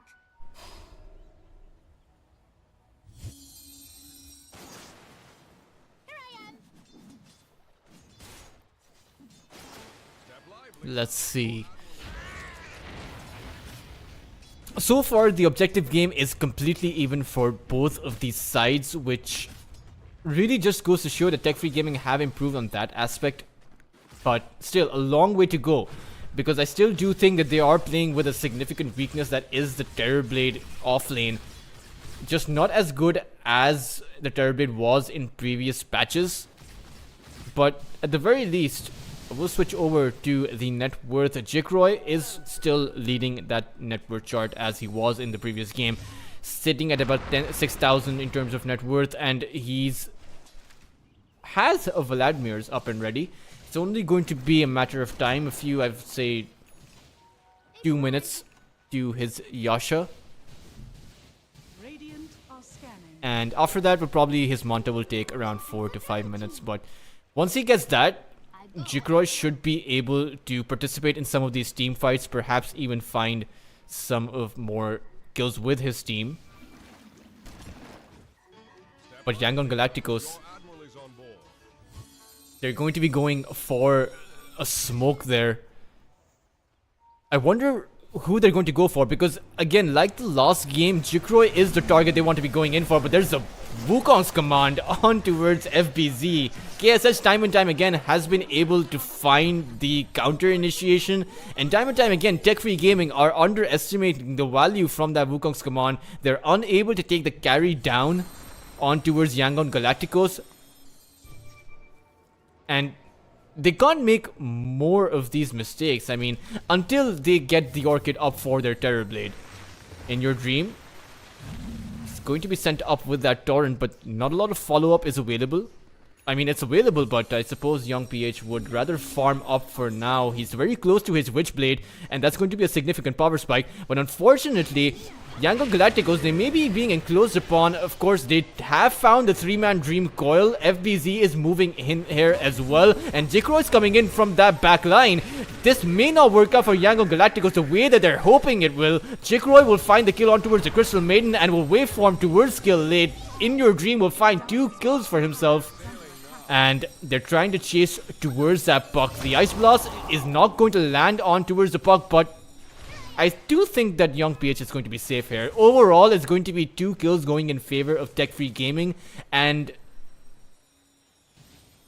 that was Yangon Galacticos who were going in for that initiation.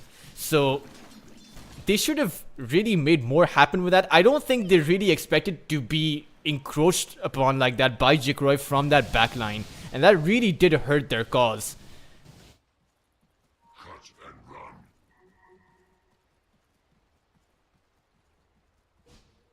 15 minutes in now, and FBZ, I think it's his Orchid on the courier. Now that he has the Orchid, Young PH on that puck really needs to be careful, or needs to make sure that his position in those team fights is up to par, because if you get silenced up, you're going to get taken down very quickly. There are a lot of disables coming in from the other side. There's a lot of burst damage coming in from the other side as well. With that avalanche toss, with the Morphling's waveform and adaptive strike, you can't exactly stay alive if you're silenced. And JG is the only one that can frontline, and again going for that Radiance build on the Kunkka. I wonder how this is going to work out, because I have seen a lot of offlane heroes going for that Radiance, and it really comes off as a very much a hit or a miss. And this time around, faced up against a Morphling who's going to be farming up a lot faster by the time you get your Radiance, right? It's going to be a 22 to 23 minute Radiance at the minimum, and or rather, I think it's going to be much earlier than that. It's going to be a 17 or an 18 minute Radiance.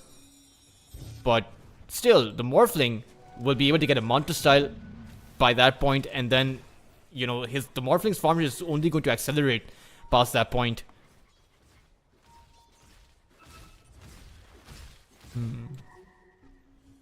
Tech Free Gaming going to go for a smoke. It's going to be broken by Skill Lay, who's going to end up getting bursted immediately. And that's going to be the end of that smoke play, as Yangon Galacticos are going to run away, very far away from that position. Right now, even though it's Yangon Galacticos have yet to fulfill their win condition of being able to disable Tech Free Gaming's carry, it doesn't seem like they have much room to be able to do that. JG, though, he found the ghost ship on towards the Tusk, will be able to take Delul down, and with the puck coming in, Varys won't be able to make it out either.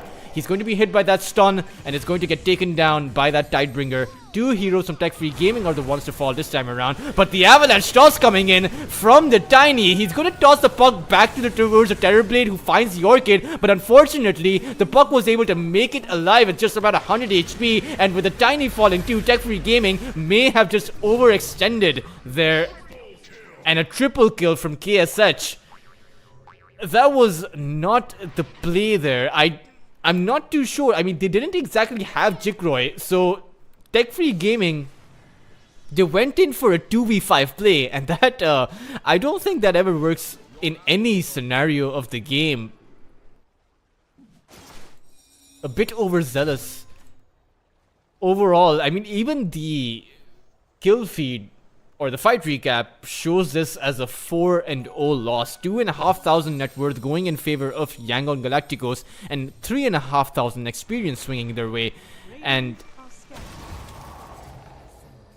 really, Tech Free Gaming need to make better, I would say, initiations. In Your Dream is going to be brought back by that X mark, and it's going to be a 1-for-1. But again, this does not help Tech Free Gaming, as they did lose their mid laner.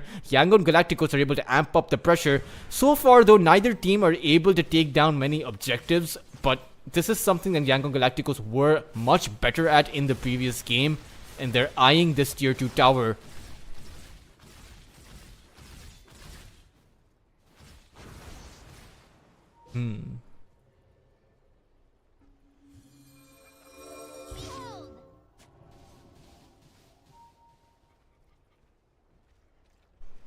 Dalul has a phase boots. As a phase boots and waveform, I'm not too sure.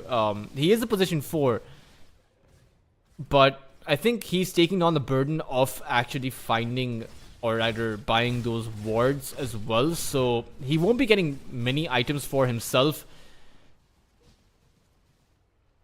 Perhaps the Blink Dagger on Dalul would have been pretty good, as he could have initiated for his team rather than Tech Free Gaming being reliant on their Tiny to be doing that. Are scanning. Radiant's middle tower is under attack. Radiant structures. It's are just a fortified. 3,000 net worth lead, which was pretty similar to the previous game. At the mid-game mark, the lead wasn't all that significant. And all it really took was Tech Free Gaming to find one huge team fight to turn it all around. But now, Yangon Galacticos, they're pinging Jikroy. They want to be taking him down. Skilllet blinks forward, but wasn't able to find the stun. There is a Tumbler's Toy on the Morphling, which helped him get to that low ground. And he was just able to waveform out. He Radiant's hasn't bottom actually tower is under attack. skilled his Adaptive Strike. He's gone for the all attributes.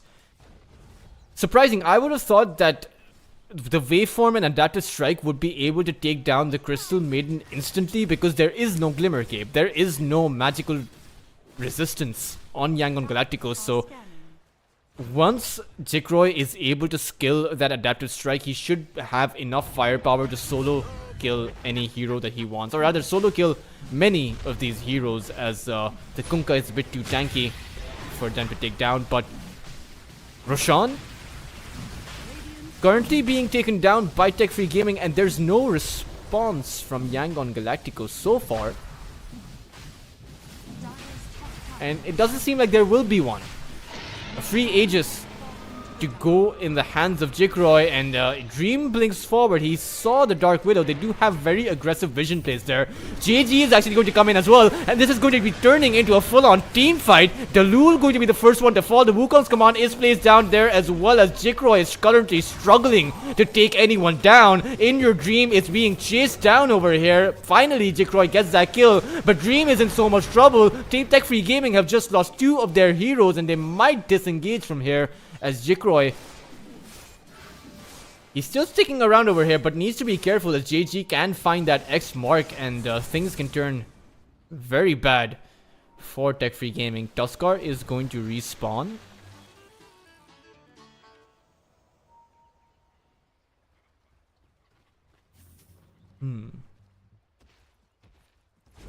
And FBZ is actually itemizing like a carry right now. He's going for that Manta style on that Terror Blade.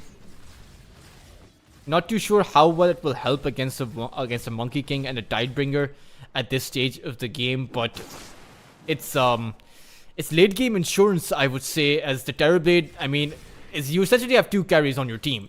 Jikroy on that Morphling and FBZ on that Terror Blade. So if push comes to shove, if this game goes very late past that 50 or 45 minute mark, you'll have 2 carries, and that should certainly help you out. But the question is whether or not Yangon Galacticos are going to allow that. So far, Tech Free Gaming haven't done enough to punish Yangon Galacticos, I would say. They have the Aegis. It's been online for about 2 minutes, but Tech Free Gaming are still yet to group up. They haven't made a move as 5, and In Your Dream has gone for this kind of passive Tiny, right? top tower is under Picking up that use rather than any kind other item alongside that Blink Dagger means that he won't be having much damage outside of the initial stun toss combination. That means that the damage has to come from Jikroy and has to come from some of these supports. So Varys has the Ice Blast. is under attack. Young PH going to go for an ambitious initiation on towards Varus, who found the Ice Blast on towards Young PH, and with a few hits from the Morphling, he should be falling down. He did manage to get the phase shift, but Jikroy perfectly timing that waveform. It's going to mean the death of Young PH. That's an unstoppable streak. That's gone the way of Jikroy. That is not what the puck had in mind, and Young PH really underestimated the counterplay from Tech Free Gaming there.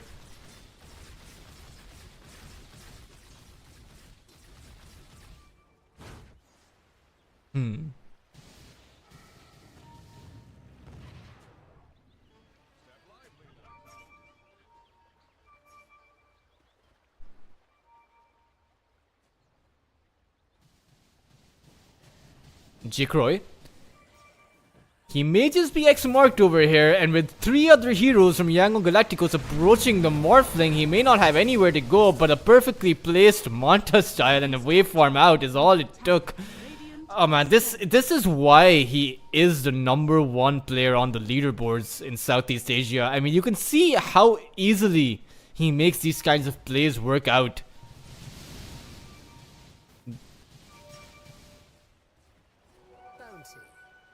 And now, Tech Free Gaming, they're going to make their way towards the tier 2 tower boss side. And a 5-man smoke from Yangon Galacticos. Once again, they are going to be going for a 5v5 team fight. They found the backlines. They found a Tiny over here. He doesn't exactly have a lot of survival tools in his arsenal. Jikroy trying to find a target over here. So far, nothing to be found by either side. FBZ also trying to find a target with that Orchid. Plunging himself forward.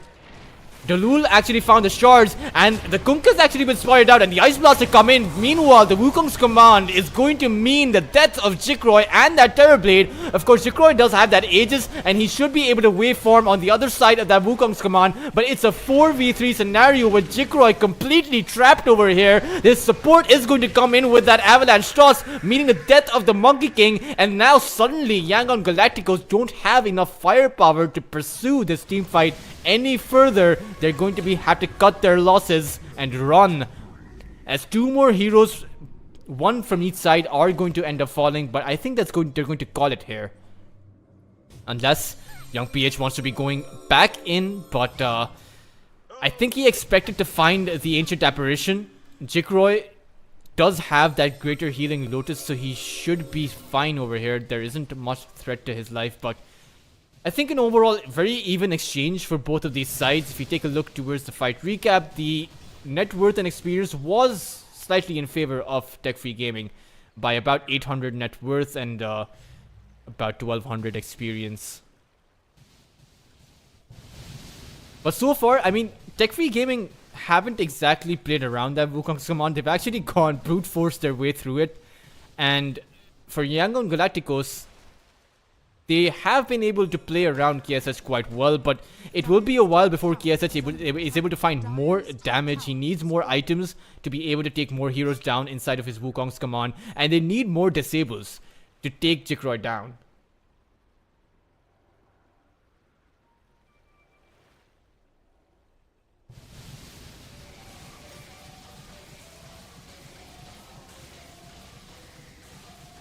(21 and 13). Tormentor being picked up by Dalul. That is a significant power spike going his way.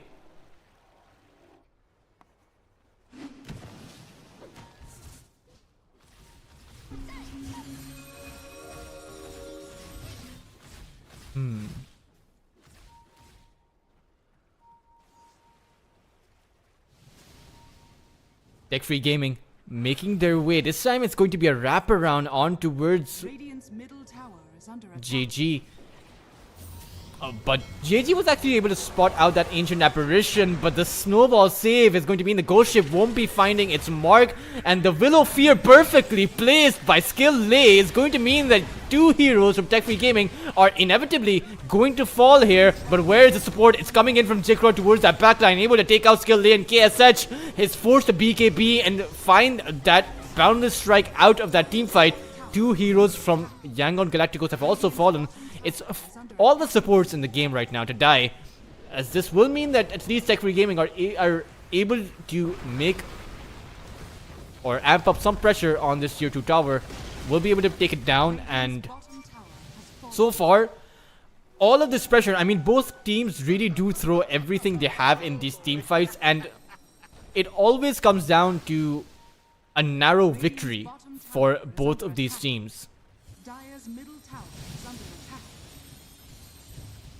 Of course, I think things will heavily favor Tech Free Gaming, as they're essentially a Monkey King versus a Morphling. There really isn't much a Monkey King can do, right? Considering the fact that even right now, Jikroy has a butterfly, the Monkey King doesn't have anything to actually cut through that evasion, and it's going to be a while before he does that. The Monkey King bar isn't exactly a great item for the Monkey King, even though the item is literally named after the hero. But Are scanning. he needs more survivability, right? He needs something to survive, which is why he's building up the Sanj and Yasha.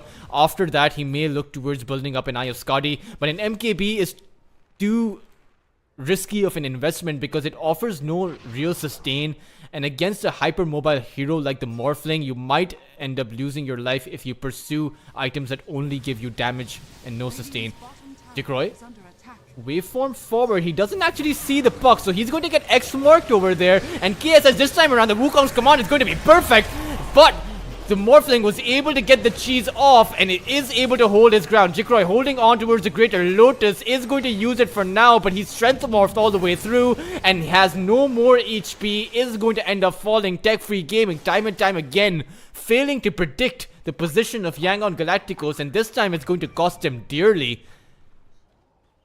Step lively now. Your admiral is on board. Dire's middle tower is under attack. And it's Yangon Galacticos who are going to be able to take down the tier 2 towers this time around. Tech Free Gaming, I mean, they need to position Dire's their Tiny forward and their Morphling towards that backline. Every time that Jikroy has entered the fight for a counter initiation is when Tech Free Gaming have found most of their victory. And every time that the Morphling has been at the forefront has been a disaster. So Dire's bottom tower is under attack. Dire's bottom tower has fallen. Radiant's top tower is under attack. FBZ has a PKP readied up. Oh man, 5 to 10 minutes from now, and Yangon Tech Free Gaming are going to have 2 carries. And Yangon Galacticos, their win condition is going to amplify. Meanwhile, 2-man Dream Coil on towards the Ancient Apparition and Tiny, and the Wukong's command as well means that Tech Free Gaming can't exactly make it out. The Morphling is going to respawn though, and perhaps now they go for that counter initiation. The BKB is being forced down, and the Terrorblade doing so much damage. The silence on Young PH means that he can't make it out, and now that Jikroy has found his entry in this team fight, it's going to mean that Yangon Galacticos nowhere to go, nowhere to run. They're essentially just forced to TP out. Dire's bottom tower is under attack.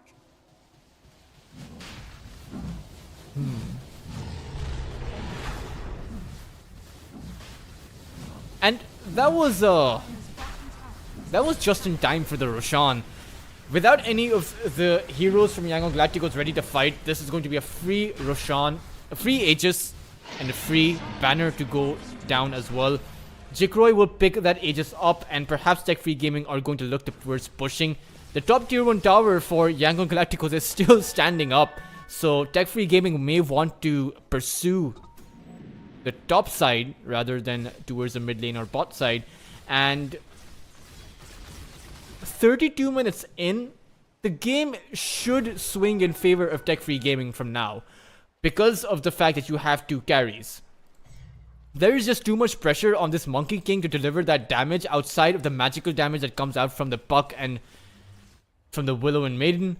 But you know, even JG who's going on this Kunkka, who's going for that Assault Querus, he's not going to be bringing out that damage. So it's all on towards KSH, which is a massive requirement. He has queued himself up that MKB, so he's deciding to go all in. The high risk, high reward item that may either win them the game against them Morphling or may lose them the game, because KSH only has about 2000 HP. If he were to eat an Ice Blast and a Waveform, then he's not going to survive. Radiant's top tower is under attack.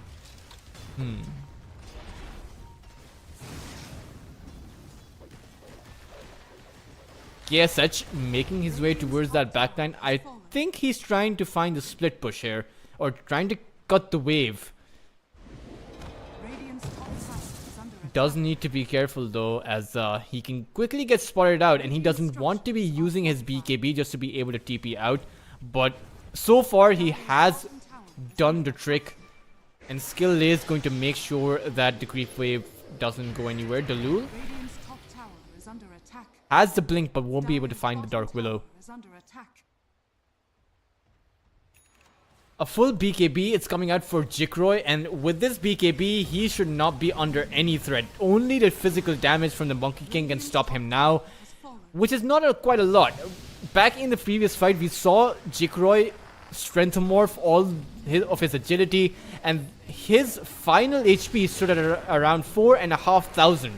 And there is very little that Yangon Galacticos have to cut through 4,500 HP when Jikroy activates his BKB. Radiant's top tower is falling. Tech-free gaming possessing that Aegis and that banner, staring at that high ground. And the Terrorblade illusions, it seems like Tech-free gaming don't even want to be His bottom tower pursuing too far forward, just sending the illusions to chip away at those racks. scanning. The tower has fallen. Radiant are scanning. Young PH has a Parasma to amplify some of that damage, but again, it's magical damage at the end of the day. You want more physical damage, and there's not a lot the puck can do. It's only the Kunkka, and I wouldn't be all that surprised if JG were to invest in some physical damage items to amplify, you know, his Tidebringer.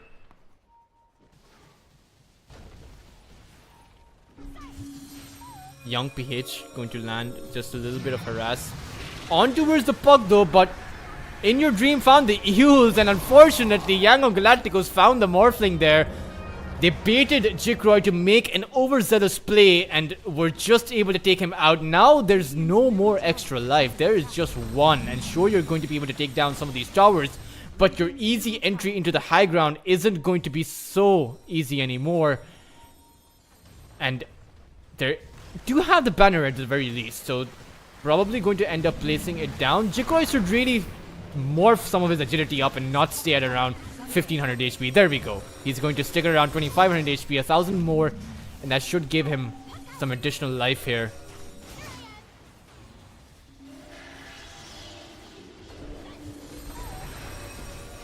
Jikroy again thrown up into the air. Dire's top FBC does have that Orchid, and it's going to be an Orchid on towards that Crystal Maiden. Tiny going to be sent up into the air, but in fact it was the Tiny himself who threw himself in the air with his own Eels. And now 2 tier 3 towers to go down by Tech-free gaming. This really does look like it is their game to take, and by virtue of that, their game to lose as well. And Yangon Galacticos, I mean, sure, they are down on objectives, but you have to remember their high ground is where they are at their strongest too.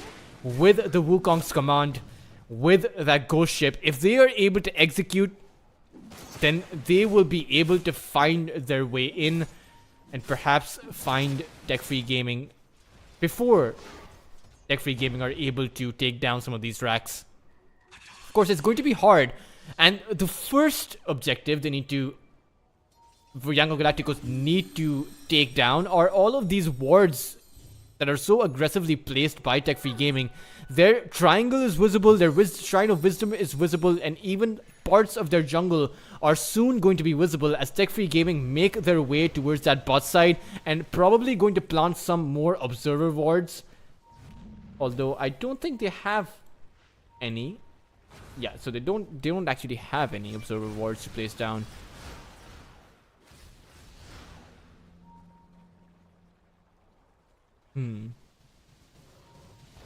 Jikroy almost has a satanic And once you have the Satanic, I mean, FBC has a Daedalus as well. This is a bit painful to watch, honestly. I mean, Yangon Galacticos, it's tough to go down to a team with 2 carries. Especially 2 heroes, or rather, a hero that didn't intend to be a carry in the first place. Radiant's bottom tower is under attack. And now on towards that 3rd tier 3 tower. Tech Free Gaming haven't exactly gone all in towards taking down the racks. They've instead gone all in towards taking down 3 tier 3 towers. Now all 3 racks are actually exposed here for Yangon Galacticos.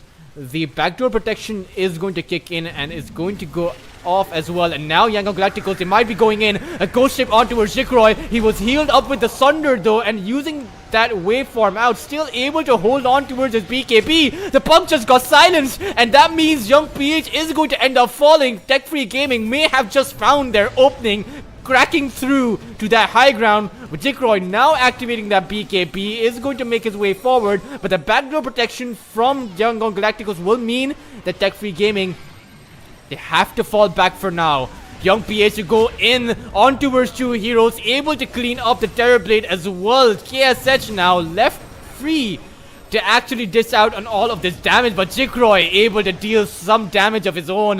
Hasn't able to find any kill over here. They're also low, and Jikroy once again able to hold his ground, take down skill lay, able to activate his Satanic, but now being encroached upon by 3 of these heroes. What can Jikroy possibly do?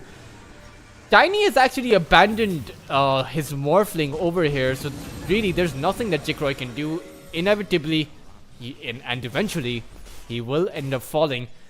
An unsuccessful high ground attempt by Tech Free Gaming, and a successful defense being put out by Yangon Galacticos. Of course, they did have to buy back the puck and the Dark Willow. So if Tech Free Gaming go for this kind of play again, if they're able to take the puck down once again, then they're going to be able to get away with a lane of racks. The question is, how are Yangon Galacticos going to capitalize on the Morphling being down for about 60 seconds? That's a full minute of time that you have, and so far Yangon Galacticos are showing no signs that they want to be pursuing some kind of advantage for themselves. They had an opening inside of that mid lane, the creep wave with 2 wagons was pushing in, but Yangon Galacticos making a controversial decision to not pursue that point. Let's Tower is under attack. see how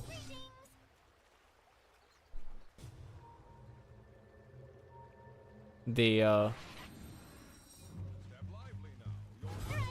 continue with this, as Roshan is going to respawn soon anyway. I mean, he's guaranteed to respawn in about a minute. Lun is inside of that Roche pit, so he'll be able to send the signal as soon as Roshan is on, or as soon as Roshan has respawned. But Dream actually goes in with a 2-man avalanche and a toss, and that's going to be the death of Lun. Yangon Galacticos were seemingly caught completely off guard there. Roshan has respawned too, and it seems like there was no support beside the Crystal Maiden. Now the 3-man smoke is going to come about, but Kunkka is so far away, I'm not exactly sure he'll be able to make it there in time, but Young PH has no choice but to force a fight over here with that 2-man Dream Coil, but the 2-man Ice Blast is going to mean that the puck is going to go for a dieback. He's down for about 120 seconds. The Monkey King is going to fall too, and Yangon Galacticos are going to lose, I think, the Roshan. Perhaps, oh, Skill Lay was able to steal it though. It's not going to mean much though, as he is going to eventually die over here, but at least he was able to make something happen for his team. I'm not exactly sure if this will stop Tech Free Gaming, but I mean, they have 2 heroes that are down. The Willow is down for about 50 seconds, and the puck down for about 80 of those seconds, and Tech Free Gaming. Radiant's middle barracks are under attack.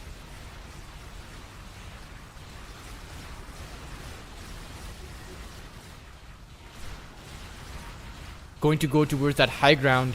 Radiant structures are fortified. The backdoor protection is once again going to kick in because there is a Kumka. GG is doing his absolute best at holding on towards this game, but it seems like Tech Free Gaming, they aren't interested in the Raxes anymore. They actually want to be making their way on towards those tier 4s. They know there's no buyback, they know there's no defense, and similar to the previous game, Tech Free Gaming are going to ignore the Raxes and just go for that throne. JG inching forward, activating his BKB, going to try his very best to try and defend this against 2 carries over here. The puck is going to respawn in about 30 seconds. Monkey King in about 10 seconds. So at least if they're able to hold for 10 more seconds, they may be able to buy themselves enough time to go for a defense over here. Under attack. Tech Free Gaming smoked behind Jikroy, behind their Monkey King. Jikroy now on that throne is just down to the 4. The Willow throws the fear out, the KSH to throw out that Wukong's command, and on towards Jikroy, who was X'd up. They'll be able to take down that Morphling, and now Tech Free Gaming, they're just down to 4 heroes. Jikroy is going to go for a buyback, the Terrorblade to go for a dieback though.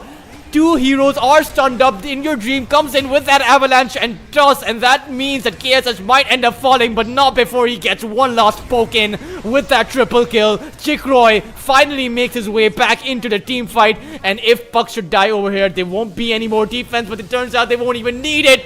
One more hit on that throne will be enough, and Tech Free Gaming are going to take this series 2-0. Yangon Galacticos are going to lose their second game in EPL Southeast Asia season number 6. What a series. This time around, a lot cleaner than what Tech Free Gaming had to show in the previous game.